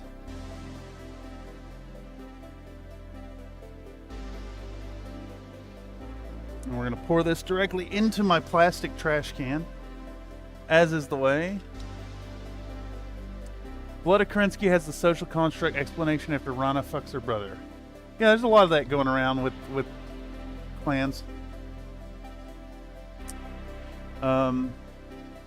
It is it is an interesting thing to note in the BattleTech universe. It does exist.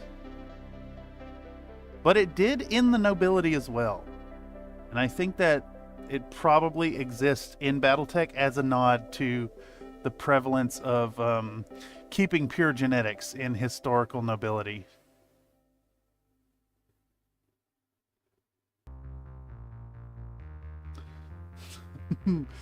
Although I guess the difference is in nobility, they didn't try to justify like BattleTech strives to. Alright, so we're going to take our thin Nuln Oil, and anywhere that we put our metallics earlier, we're going to give them a nice rub down of this color. We don't want to flood it too much, but we want to stain it. And you know what? I'm actually thinking that this is a little too thin, even. We'll see when it dries, but I think we maybe want to go full strength on these parts instead of thinned a little bit with water. I tend to thin things and err on the side of caution, but I think here it's hurting our coverage more than it needs to.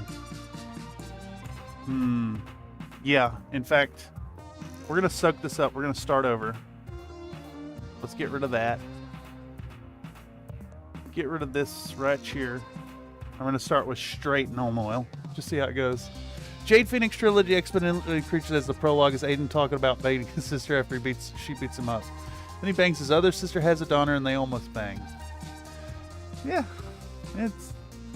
I mean, when you spell it out that way, it's pretty fucked up, right? Oh my god, why did that flow down my thumb?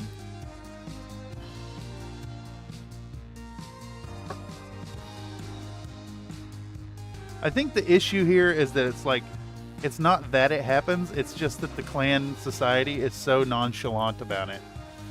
Sun Tzu hated the fact this kid's like, yeah, because, well, that it happens in a few of the nobility lines in the inner sphere as well, so like, it's got to be just like a strong adherence to that tendency of historical nobility. That's all I can imagine, at least.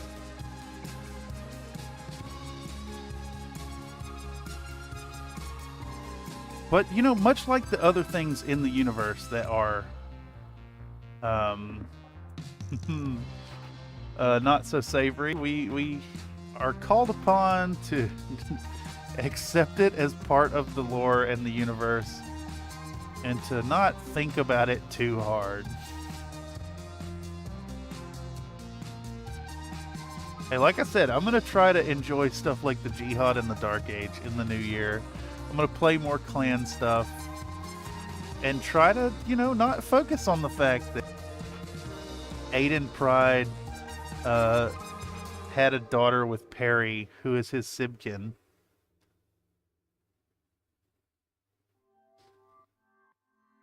Okay. Oh, we have little spots here on the front too. Yeah, I think switching to the full strength Nuln Oil was the way.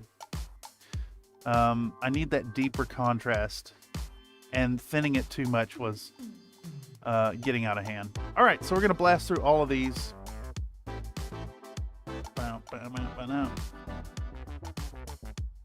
Man.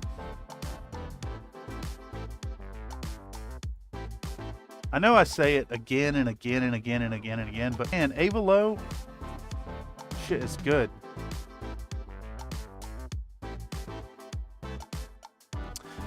Avalo better than Lupus Nocti?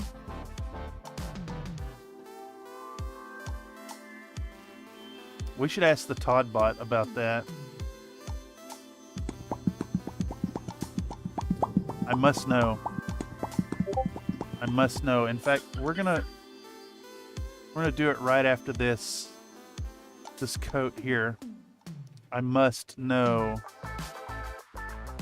All right. We're about to find out.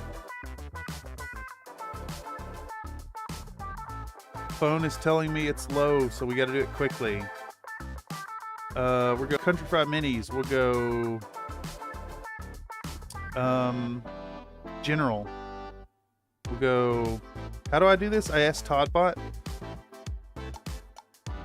Toddbot, who would win, Ava Low or Lupus Nocti? We're about to know. Avalo. Toddbot says Avalo. Avalo number 1. Also, Diana looks at Aiden. Notice he looks almost exactly like his mother and thought, oh god, that's hot. I want a piece. Well, I mean, there may be some genetic predisposition to that.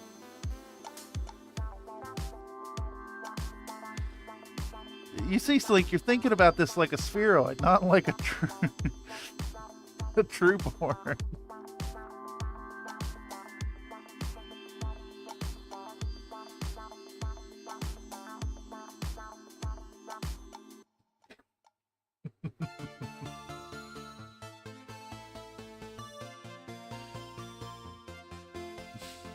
All right. We're gonna blast around this thing and hit it with that Null Oil. I honestly thought we'd be way further along in this project. I always seem to underestimate my ability to drag things out, despite there being like 100 paint streams at this point.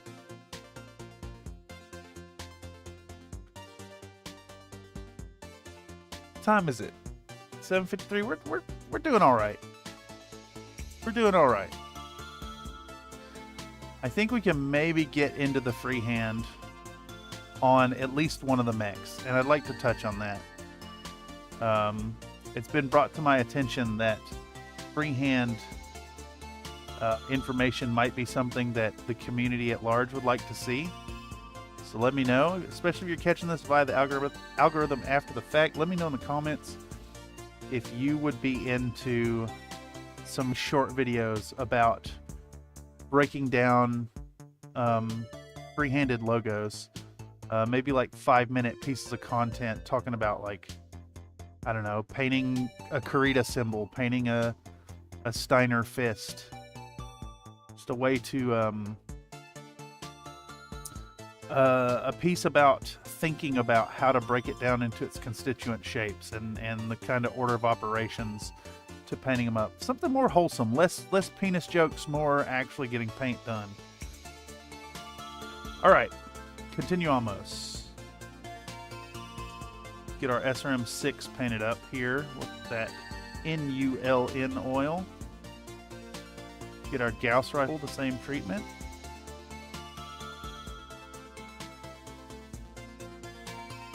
All the way around.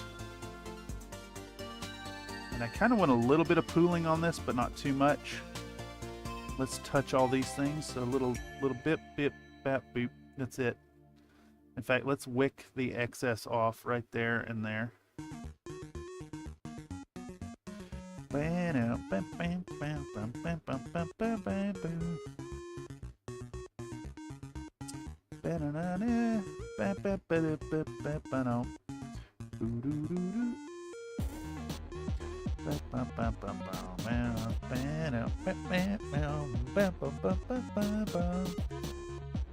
Plans being hypocrites? Shock.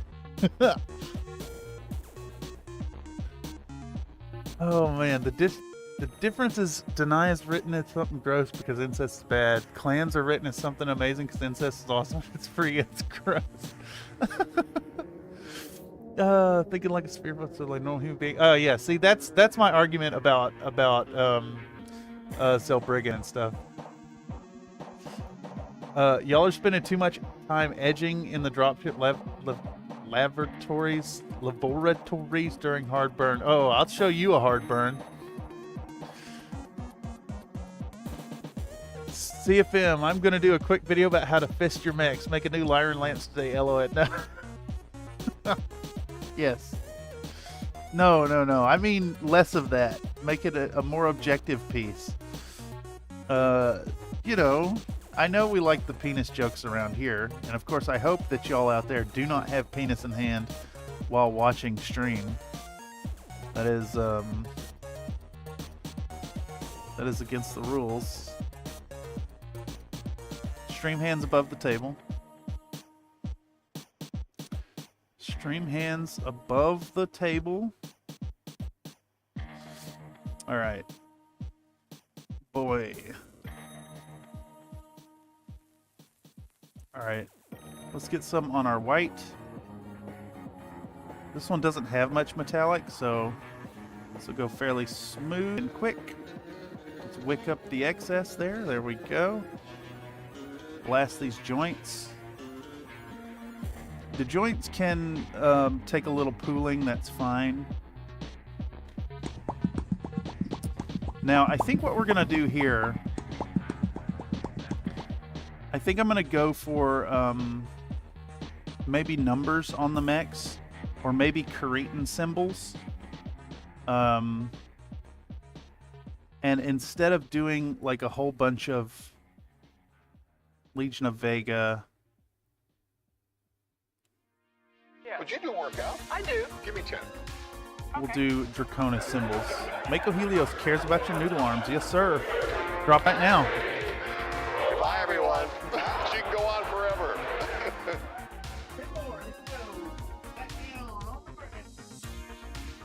One, two, 3, 4, 5, 6, 7, 8.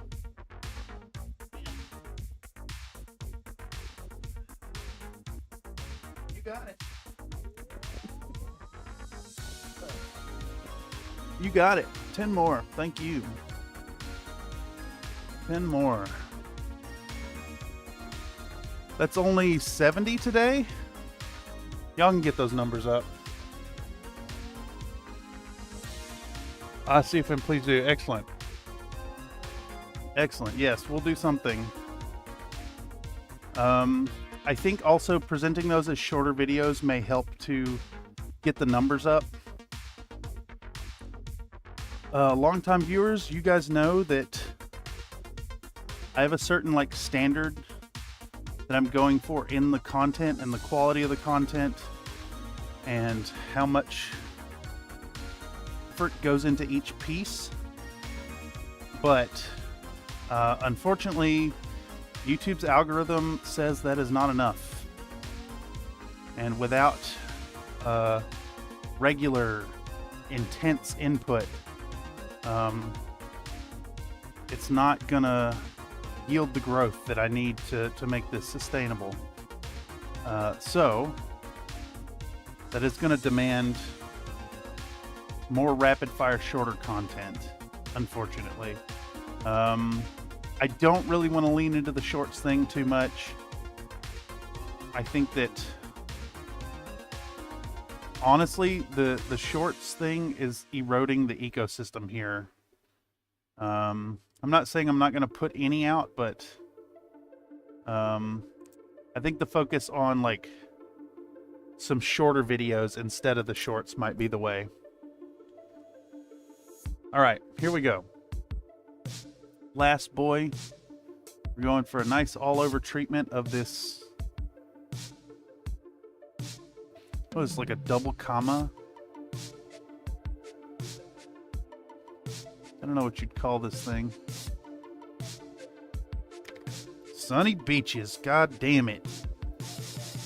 You gotta be fucking kidding me right now. My fingers just decided to drop this thing. Just decided that it was no longer going to be held in my hand, and it landed perfectly on that goddamn banner. You fucking asshole. You absolute fucking jackass. Holy fucking shit. I am livid. It's always the little bit... Look, it's not the fragile part. No. The fragile gonna break part didn't break. No, it couldn't be that. You gotta be fucking kidding me right now. Holy shit. Every single fucking project around here, y'all. Hey, Murphy's Law. Don't argue with Murphy's Law. Because it's real.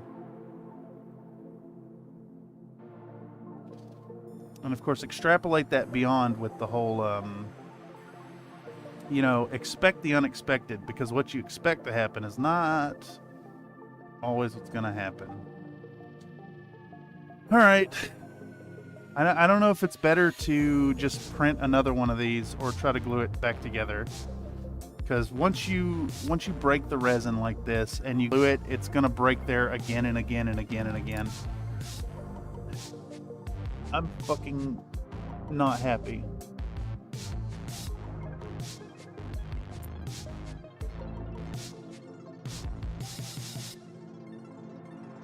We take a breath and we move forward.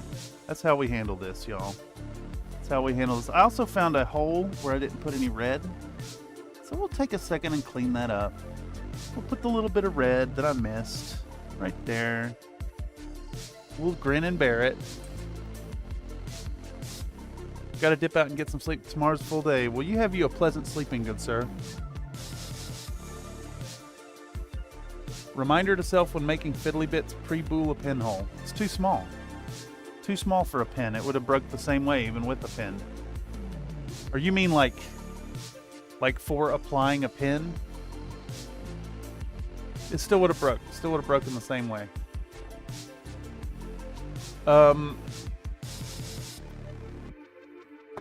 Now the issue here is not that this piece was fragile. It's that it landed perfectly on it when it fell out of my fucking hand. Alright. Fine. Let's get back out our lecherous guest palette lady. We're going to give her some sticky fluids. Some sticky fluids. Ah, yes. There we go. Come on, drip already. Oh, perfect. Reminder to self. Don't get mad when things go tits up. Kit bashing in there so when it does break, you have a way to make sure it's less likely to break again with some breath. No, I disagree. Don't break it is actually the answer here. Don't let go of it. Now, good luck telling your fingers to not just let go of it against your volition. All right. I think... Okay. Hey, and this is the ABS-like stuff, which is like... I know everybody's like, oh, ABS-like, use strong resin. It doesn't make a fucking difference. It does not make a difference. My ABS-like, super flexible, twice the price resin right here just broke as if it were made of any cubic basic.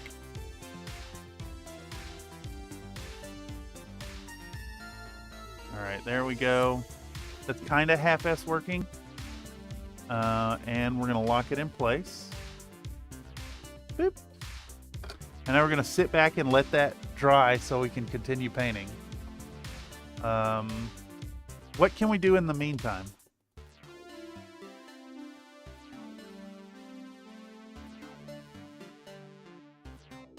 What can we do in the meantime, y'all? I think what we can do is...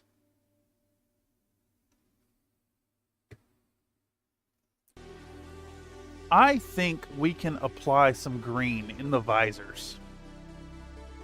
And we're going to keep on with the contrast paint. We're going to get out our Citadel color Warp Lightning, just because I really like this color. More 3D scanning? No. No, I need to do those tomorrow. Or maybe tonight before bed. Because I need to mail those parts soon. Probably tomorrow afternoon. Redeem exercise. No. Is it time? I'm about to find out. Yeah, it's time. That's what we're doing. It's push-ups time. All right, 10 more coming right up. You got it, Mr. Mako. Bye, everyone. She can go on forever.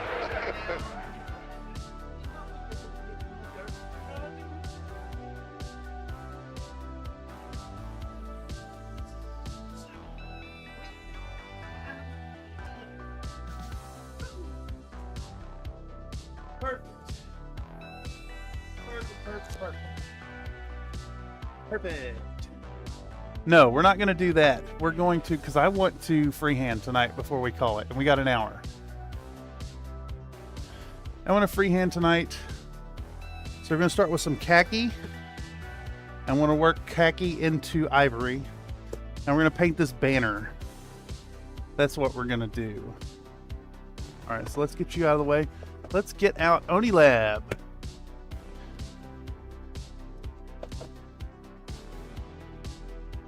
Come on. Get them guns tighter than a flea's mask. It's 3 turns of hard burn. 3 turns? It's on a 7 up. You can still do a 7, potentially. But that means on a 4th turn of burn, you're on a 9. And you probably ain't making it. Also, update the counter. Alright, Oni Lab. Let's do that. Let's redeem Oni Lab. Ow. Let's get our khaki good and shook up.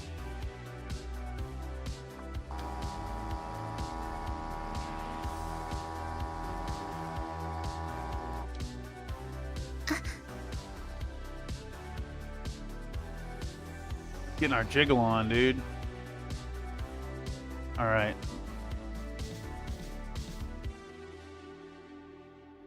It's doing some fun stuff with the frame rate. Me gusta. All right. So, what we're going to do then, get out our palette. We're going to go for some khaki. Marron khaki. There we go. This is going to serve as our like foundational color for this banner. I'm going to put 2 drops of water in it. We'll use the same brush.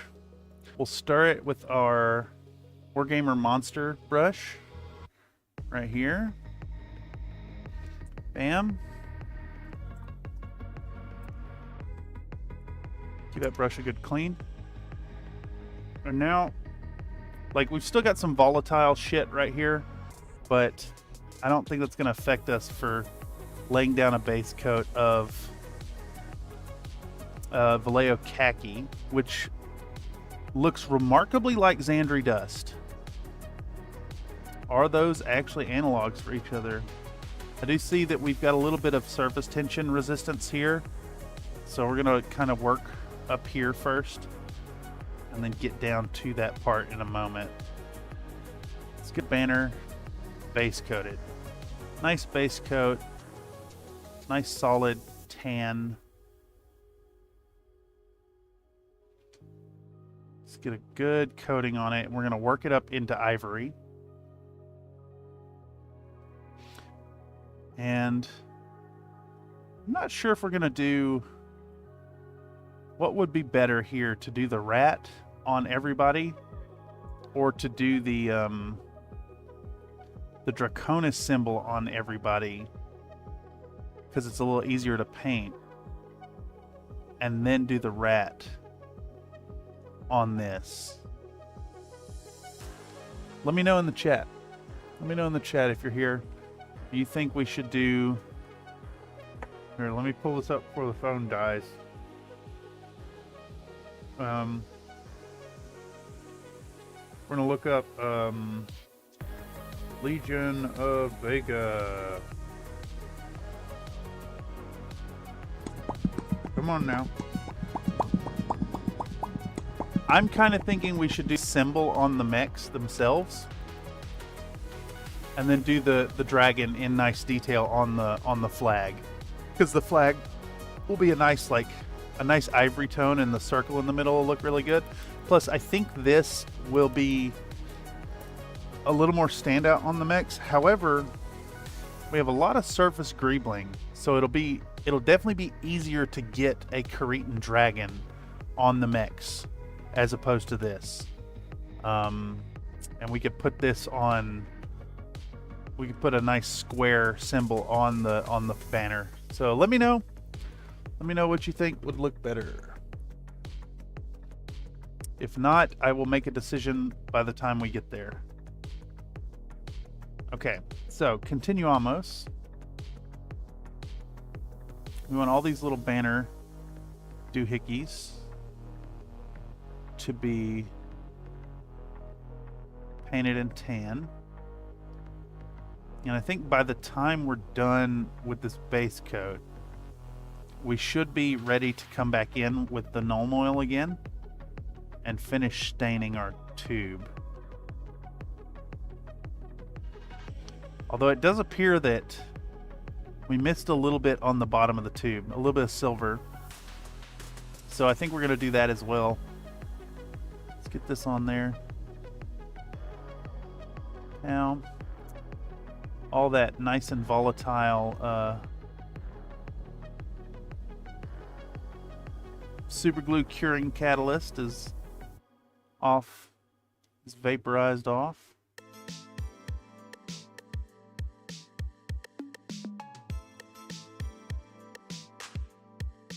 Yeah. On the front of these two.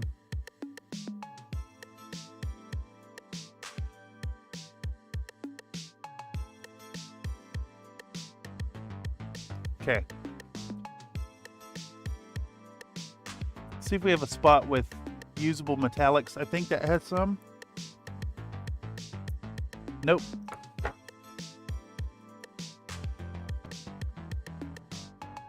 Legion livery on the banner, dragon on the mech. That way the dragon is less to burn in combat. I like your logic there. I also like that your logic aligns with my thinking and makes it an easier decision. Alright, so we missed a little spot of metallic right here. Just a little bit got missed. So I need to fill that in.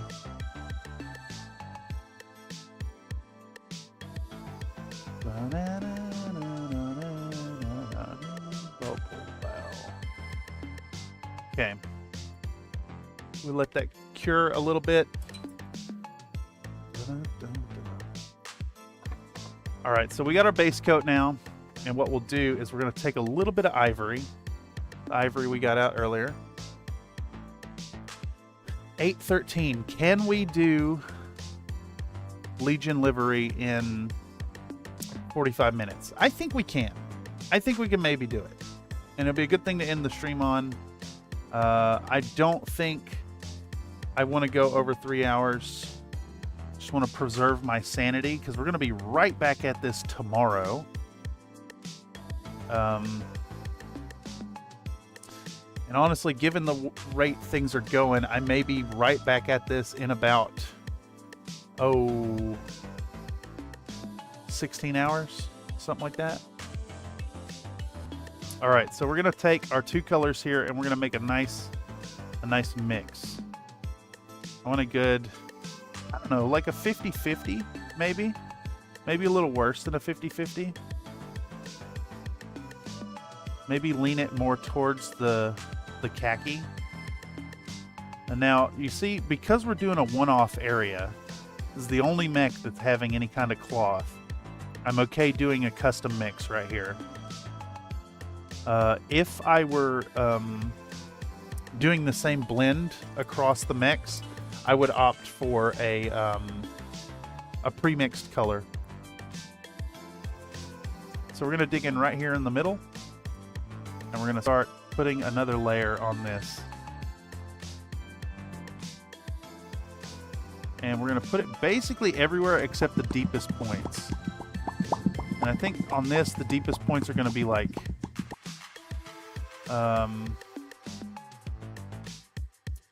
right in between these folds right here. So we'll leave a little darkness right there. And then we'll do like a half coat in the depression right here. Just get a nice all over. Run it down this edge fully. Same over here.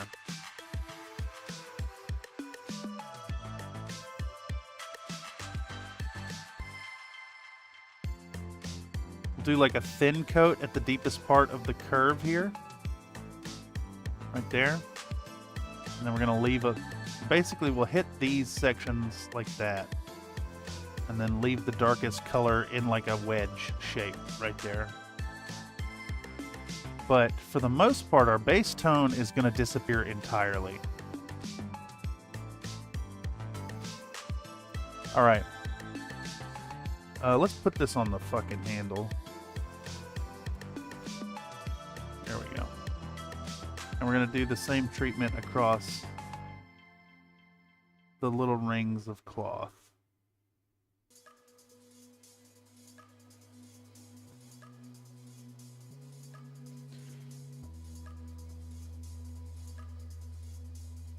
Across the top here.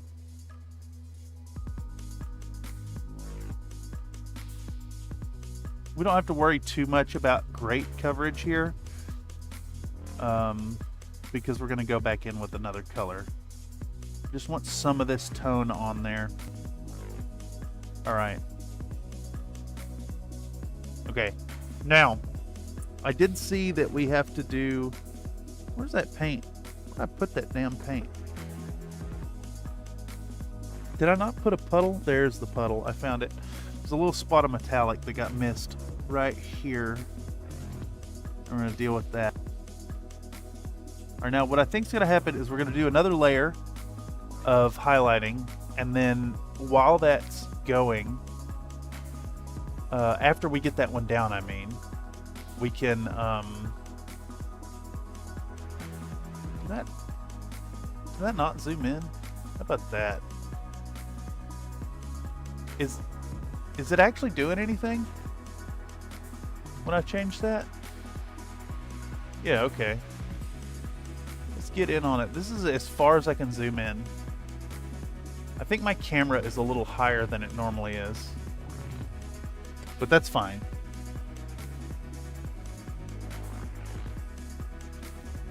Neat little time attack. Yeah, something like that. All right, so we're going to take the next color up. And actually, we're going to make it more of a substantial jump in tonality. We're going to start applying our lighter tone. We're going to try to be conscious about where this is going to go.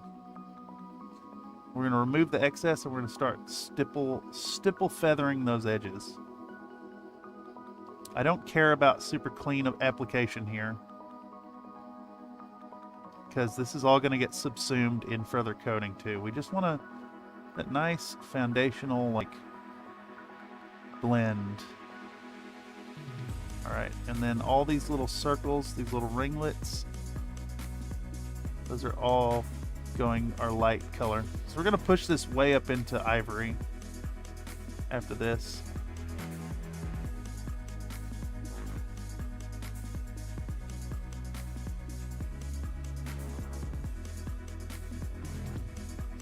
See a whole bunch of support scars that I left.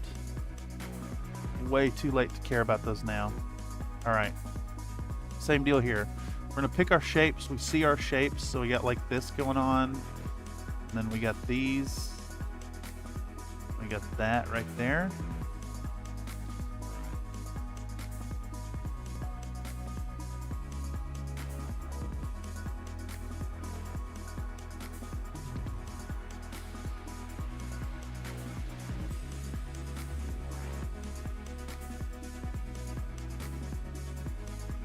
We're just gonna Push it around.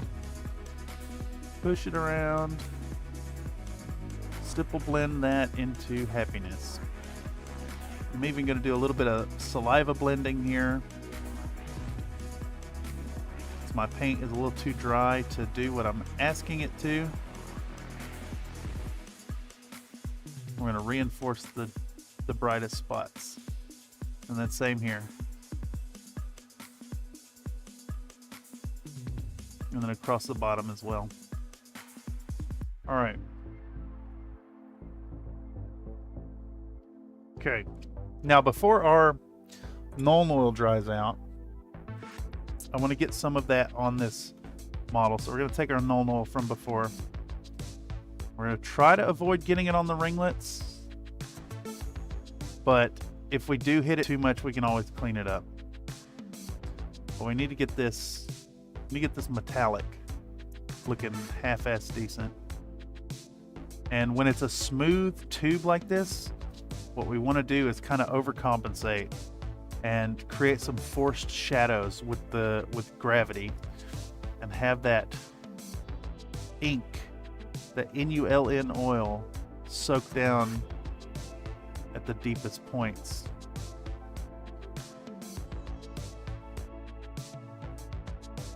Pow. Bring this up underneath, and then we'll have those like forced shadows in between the ringlets and the metal, and then we'll have like a mild gradient from gravity's action there. Okay, so next I'm going to take our ivory. We're going to take our previous tone, we're going to work it in. I think that's about right there. Maybe just a touch more of the darker color. All right, that looks good to me. And we're gonna start blending this on too. Only we're gonna pick our high points again. Gonna pick all those high spots and think about where we're blending it in.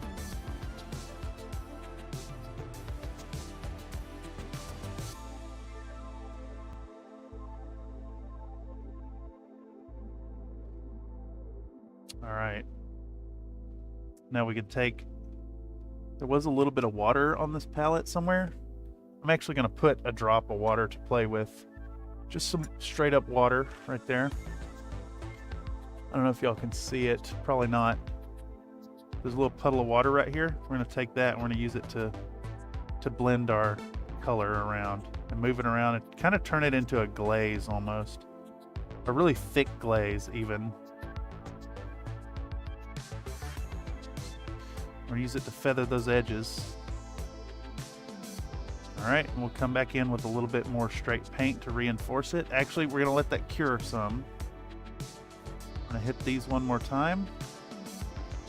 Am I in frame? Not really.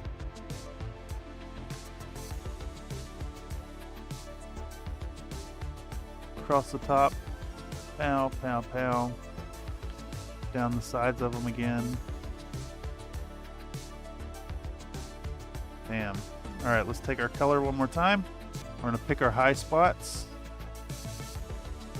Pick all our high spots. Little streaks at the top. All right, we'll take our water one more time. We're gonna work on thinning this and spreading it around.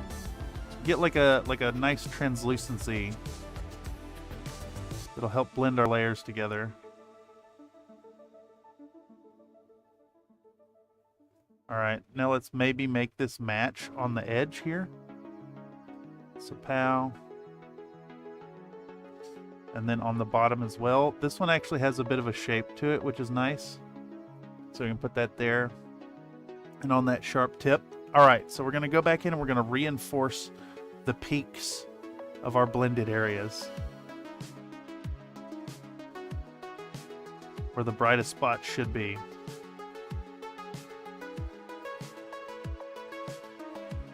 All right, same over here. I wish I had my dang old hairdryer. All right. Reinforce those high points. Give us some love.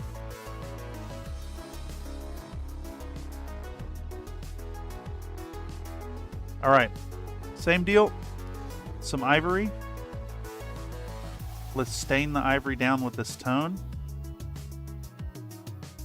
And we want like a noticeable step up. But it also needs to be like a noticeable step down from ivory. And we're just gonna work it till we get a nice color that we're after. And I think that's about right. Let's take some water and really thin it. All right, there we go. We're gonna do the same treatment. We're gonna pick those high spots. Pick those high spots, just do a little less paint this time. We're gonna feather those edges. And my brush is like really frayed up for this, so it's enhancing my ability to do this little jabby motion and spread small amounts of the paint around. Come around here, do the same thing. A little bit there, and there. And then here, there, and there. A little bit of water. Make sure to paint the whole thing off frame, as is tradition around here. So y'all can't see anything that I'm talking about.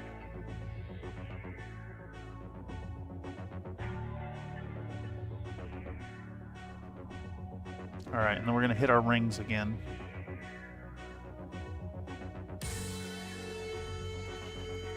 Hit our rings one more time. Come around the other side. Try to be cognizant of the damn framing. All right, let's emphasize it again here. Ow, there, on the bottom. I'll do the same right here. On the bottom, there we go. Bam. Dubaya J, I want to paint third, fifth sort of light, the green dragon. Hell yeah. I haven't actually done any Karita outside of like proper red, but they could be really fun. They could be really, really fun. All right, so we'll do one last layer here. I think that is just about dry enough. We're gonna do a really thin coat of ivory, very translucent. And we're gonna go for the same kind of deal we just did. Same kind of pattern. And feather it out. Try to make a glaze out of it. And it's okay if this is a little rough. The texture here is reminiscent of the fact that this is a material. I'm kind of picturing like imagine how much canvas you'd need to make a damn battle mech size banner. It's kind of awesome. All right, same over here. We're gonna hit that sharp point and the sharp points here. A little bit there and there. Bam. Take our water.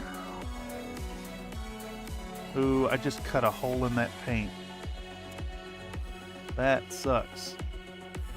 I wiped some underlayers off that weren't fully cured. That's okay. We'll just clean it, keep stippling, and try to be gentle about it.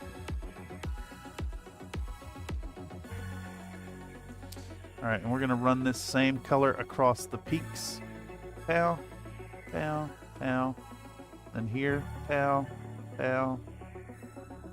We're gonna come back in on the edge of the banner. Zap, zap, zap. And down on the bottom as well. Boom. And I think that's our happy little banner. The contrast that the webcam is showing is much more intense than what you can see with the naked eye. But that's going to give us a good foundation. It's going to give us a good foundation to go into our reference material. So, we're looking for grays, whites, gray, white, red, and flesh tone. All right, let's pick those out then. So we're gonna want, I think we're gonna go neutral gray. We're gonna go, I think we're just gonna use a nice cold white for the white. We're gonna go with Mephiston red for the red. We need a good skin tone for the rat. So let's go with,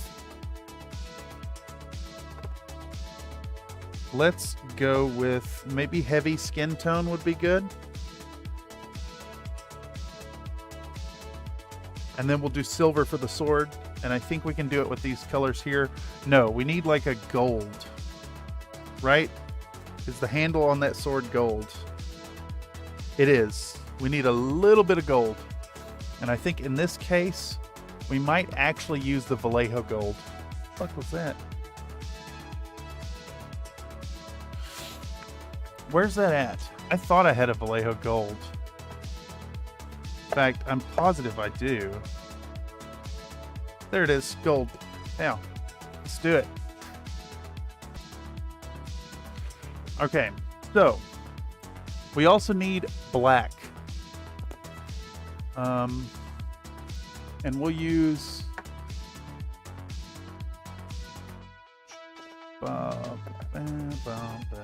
where's my damn black? Where's my damn black? Where'd you go?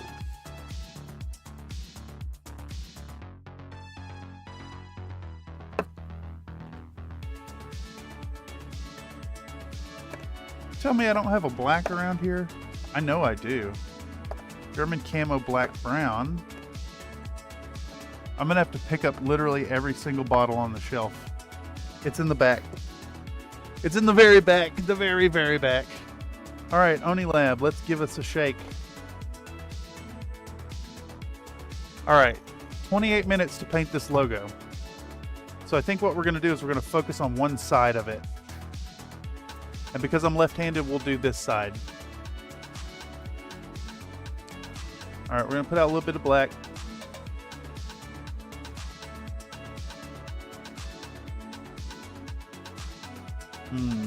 I see. And, you know, funny enough, because it's just a because it's just a square symbol, we're gonna just start with a nice squarish black outline.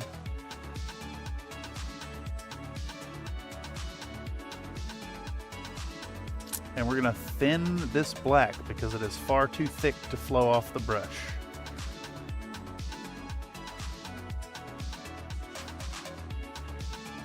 A single drop of water and it's too thin.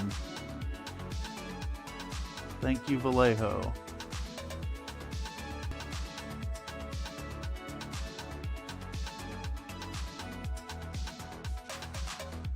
All right, it's a little too tall. So we're gonna boost how wide it is. And make sure to screw up and create a mess of what we're doing. Naturally.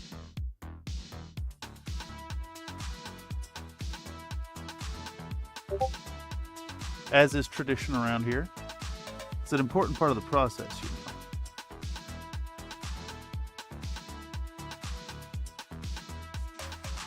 And to buy that time to dry, we're going to come around the other side. We're going to do the same dealio. Nice, big, thick area of black. Bramp, bramp.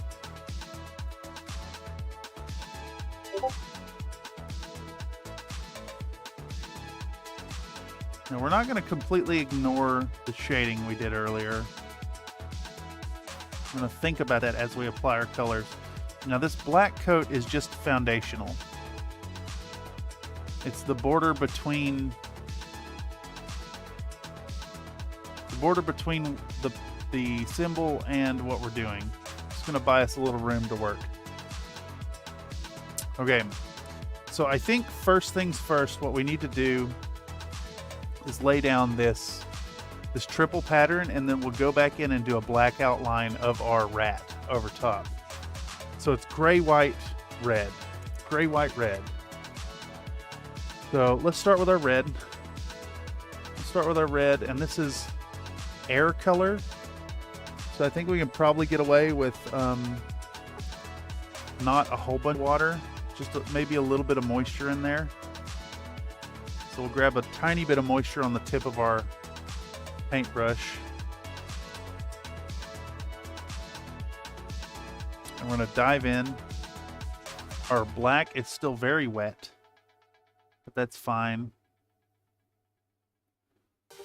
We'll go in with our foundational colors and we'll start working it in there till it looks all right. Just want to get a good thirds thing going on here.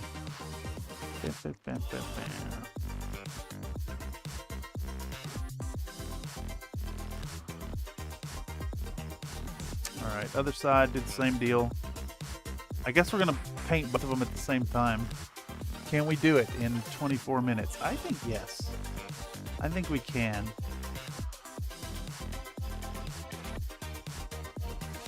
All right. Get our red third down. Second coat over here. No, we're gonna let that dry. And it's white in the middle. So we're gonna take our Vallejo white, put a little bit out. Again, just a tiny bit of moisture.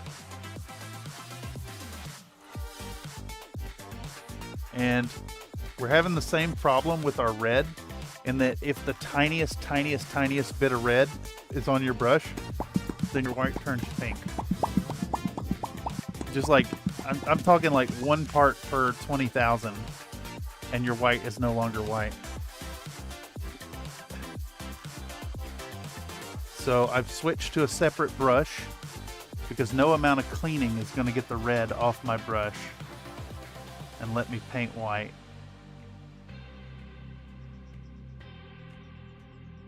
And I have thinned this white, but I have not thinned it enough that it's not going to look chalky because white sucks to paint, period. It's really unfortunate.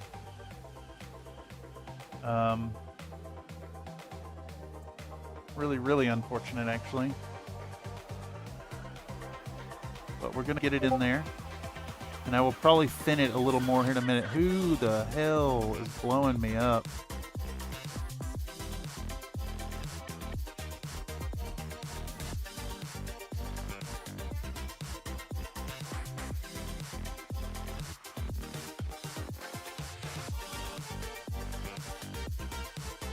All right.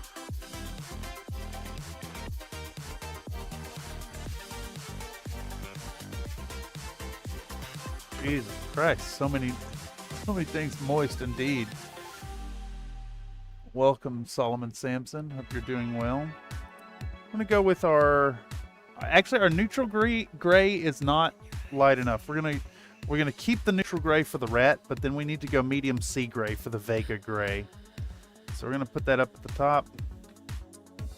We're gonna shake this bottle so that it actually comes out the tip first. And we're going to add a drop of water, which a drop is going to be too much. So we want like somehow to manage a half drop of water, which I think I've managed to do. All right. I'm going to come in with our Vega gray up at the top. Now these don't get a black band in between them. They just get straight color. So we'll do that. We can leave a little bit of a black band around the edge. That's fine. It'll help create that little bit of separation. The separation on the logo isn't realistic, but it helps to sell the idea to your viewer. Do the same thing here. That same trick in kind of the same trick in tattooing. Even if you're doing like a somewhat realistic depiction of something, you'll often use strategically applied outlines to like cement it in various positions.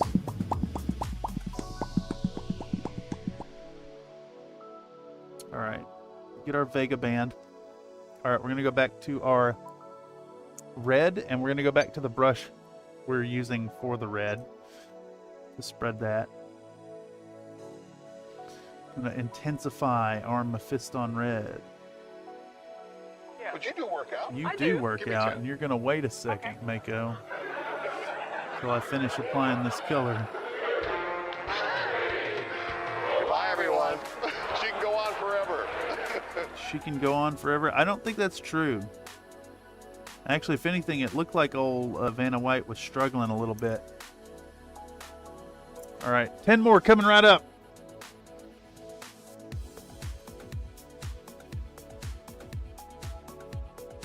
On the ground.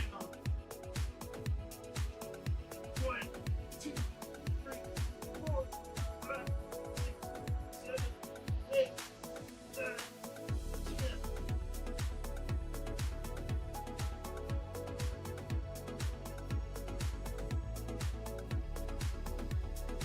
I hope you all know that as these go on through the evening, I've been getting more aggressively deep with them. That's only 90. That's only 90 tonight, y'all. She can go on till the oxygen runs out. Yes. Nightbot. I do love Nightbot. Nightbot has had a long history here with the streams. I do recall the night of the Nightbot when Nightbot was like issuing a bunch of warnings to people for spamming caps. And then Technoir said, "Fug you, Nightbot, fug you, Nightbot." And Nightbot was like, "No, that's enough," and like went on a tear and like pruned all the messages from 3 different people from the entire stream the entire night. And it was that night that Nightbot lost her moderating privileges.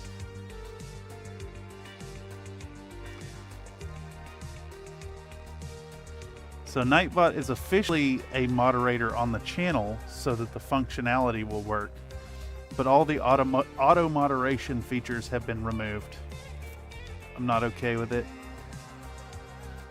Dude. There's no pink, there's no red in this white, and yet it's pink. I'm telling you, like a single grain of pigment in your white paint, it is no longer white. It's insane.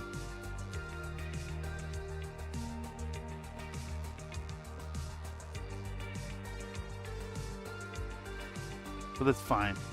It's close enough, and I don't think the viewer will notice. All right, set that brush off to the side. We're gonna do one more coat of red on this side first. We want that red nice and vibrant. And unfortunately, we are painting this red over black, so it takes a few coats to build up that opacity like we want. But once we have our coat down, it looks like we mostly do. We can maybe go back and clean up the white after we get our rat painted on. But that's our Vega square. I'll stomp you like a box of cats, Nightbot? No. Also, your hand is remaining steadier after those push-ups? Ah, yes. Better drink some more coffee about that. All right. So, rat is kind of this shape, right? So we're going for like a this. This is part of what I'll talk about in the video about reducing things to shapes. So our black outline is going to be basically this. So we're going, come on, why do you stop writing? Our black outline, we're just gonna paint this shape solidly black. Like a really fat number 1. Jesus Christ, why does it stop writing halfway through a line? I'm gonna kill this pen. Anyhow, this shape. We're gonna make this shape in black. And that's what this looks like. So just, I want you to imagine taking this whole thing and then tracing a very fine line outline around the whole thing. And then that's what we're gonna do in black. And of course we're gonna knock our paintbrush off the table. Ah, there's that black I couldn't find. Chill Nightbot. Love Rat Boy. Yeah, it's a really fun logo. All right, so I'm gonna grab this. We're gonna dive right back in to our logo right in the middle. Actually, let's double check this. It looks like it spans most of the whole thing. The peak of the roundness goes about halfway through our gray stripe. So that's what we'll do. We're just gonna start jabbing this color on. I cannot believe a single drop of water made this black impossibly thin. That's insane.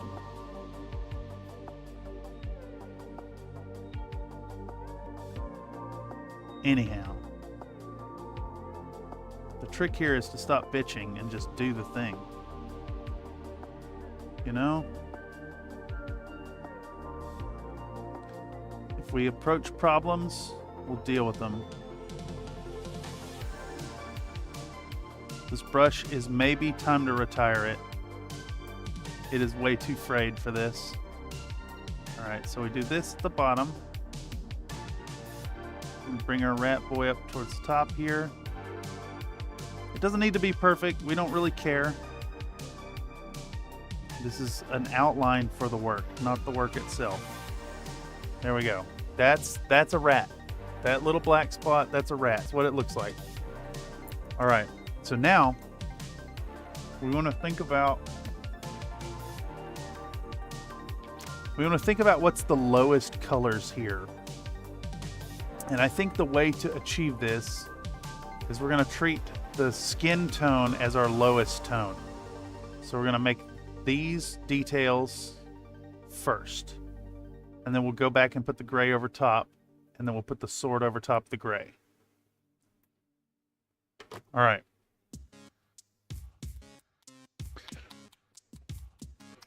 Rats off to you, Cameron. Yes. The rat, a universal symbol of chivalry, courage, and purity. Yes. I'm proudly a fed rat.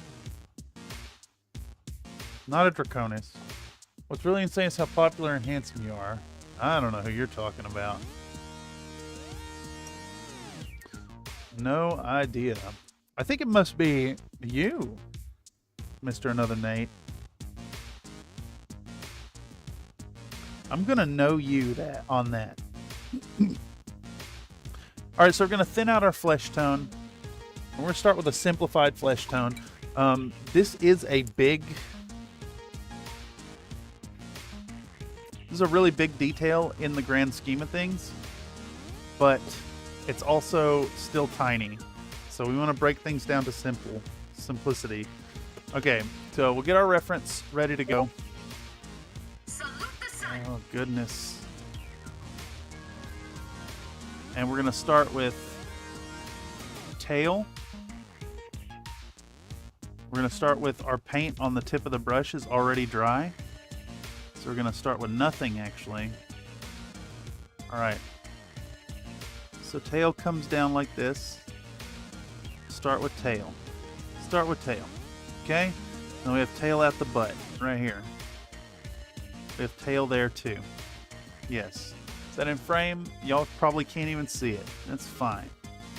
We got hands that come down to here. We got hands And we got a leg coming down like this. We got a leg, we got hands, we got a nose. And we'll just fill in the whole area of the nose because we're going to go back over it with gray. So hands, foot, tail, butt of the tail. We're going to take a little bit of ivory from earlier and mix in our dark skin tone, whatever it was, heavy skin tone.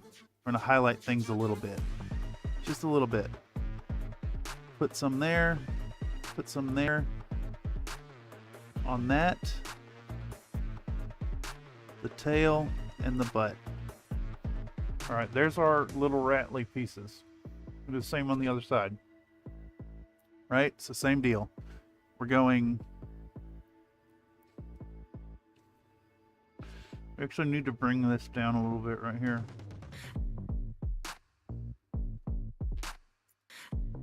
Okay, I need to bring that black down some. We're going to start with the tail again. So tail goes here. Tail. Trace it. My brush is already frayed. Yay. All right, tail down. Back of the tail, butt area. Hands. Rat leg. Nosy. Okay, we'll take our highlight tone, do the same deal we did before. Now highlight our tail, highlight our hands, highlight our leg, highlight our butt tail. We're gonna highlight our nosy. That's it. All right. So we got these little foundational pieces. We're gonna refer to our color again. We're creating a swoop that comes up. See what I'm saying? Like a zippy zappy zoop. And we actually have detail of like the arm in there that we can probably do with highlighting.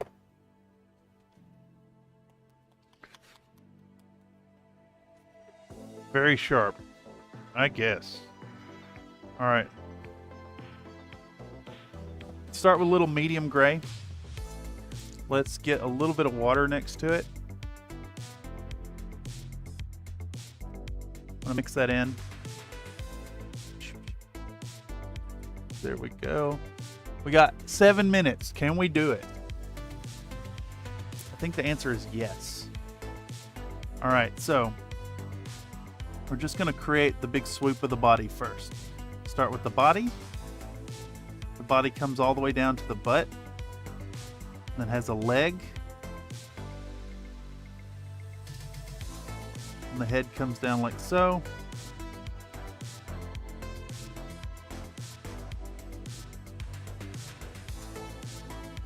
I think that's good enough there. All right, we'll do the same thing on the back side. We're gonna create a swoop-de-whoop, and we want that little bit of gray, the black separation for our gray, because we have gray butted up next to gray. All right. Basically, there we go.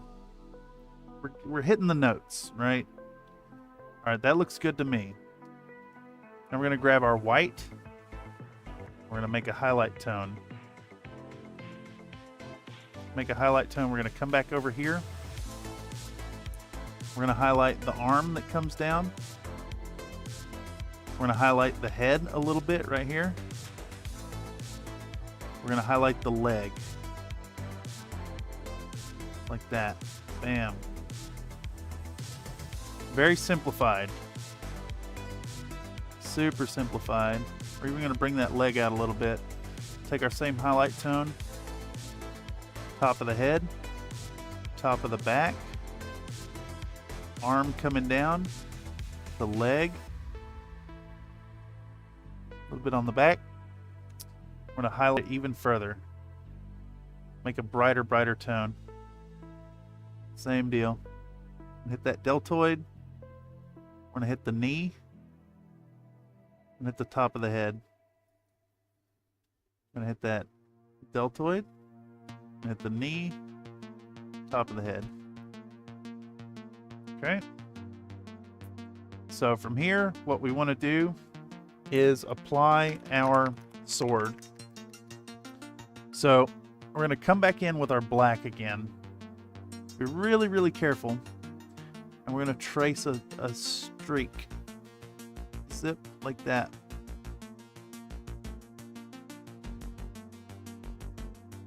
Like that. Same over here. Be really careful. I'm going to trace a streak. A black streak.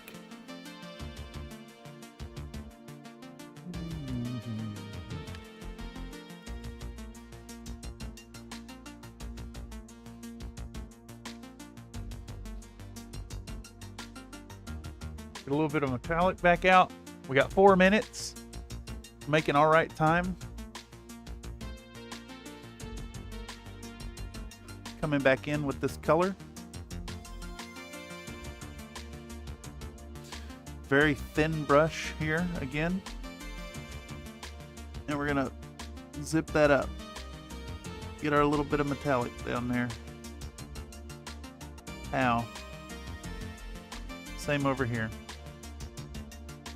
Now this is where it calls to you to like accept a lower standard on your work here, right? We're just selling the idea. Okay, now we're gonna get out a little bit of Vallejo Gold, which is a god-awful color that is horrible, and I do not recommend ever using it. But we're gonna use it because it's the best gold for this application because it's a small dot. Put a dot of gold right there. Put a dot of gold on the bottom of the hand too. Same here. Dot of gold. And a dot of gold. Okay. Now, God, that tastes bad. We're gonna come back in with some white.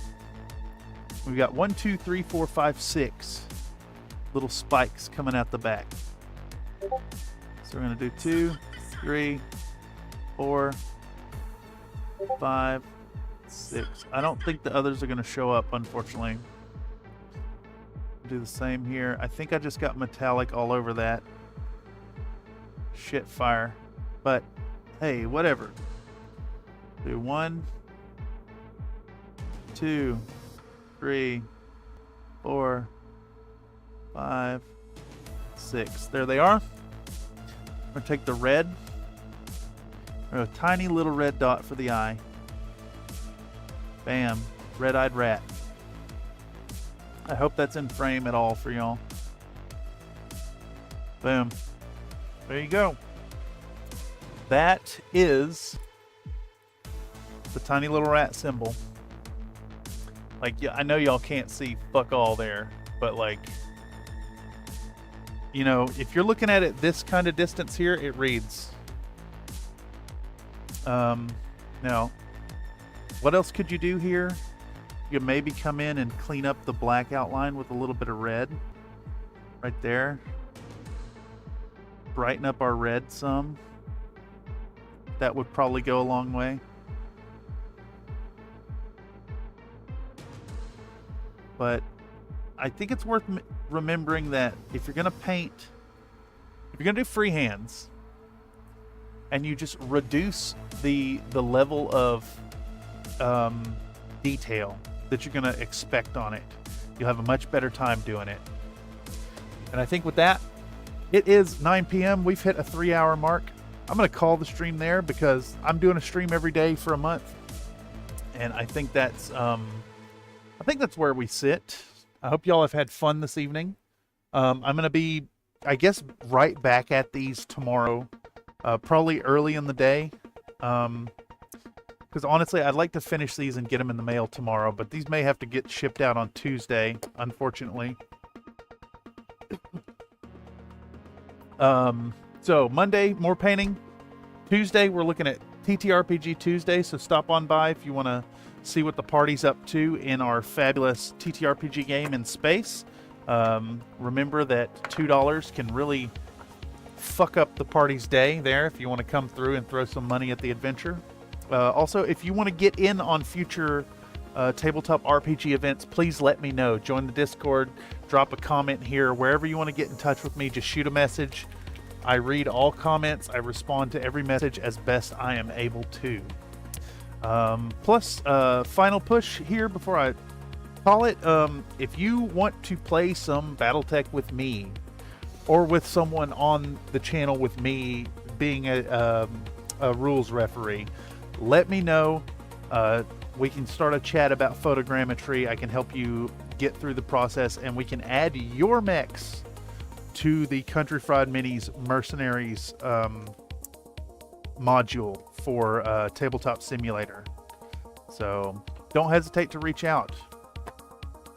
In any case, I've been Cameron on behalf of Country Fried Minis. Okay.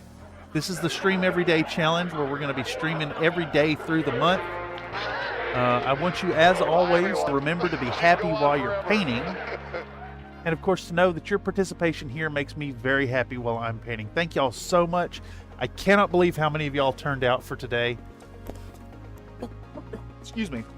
It's been a ton of fun, but I'm going to wrap it up instead of keep going late into the night. I do owe you 10 more push-ups, and I'm going to do those right as I hang up here. That's going to put us at 100 today. Come on back through and throw some more push-ups at me tomorrow if you want, or just watch for another stream. More content coming soon. We're going to be painting on a goblin pinup for our Christmas spectacular. All right, lots of love, y'all. Catch y'all in the future. Going to do those push-ups right now, Mr. Nate. Thank y'all. Have a good night. I'm doing it. I'm going to do the push-ups right now.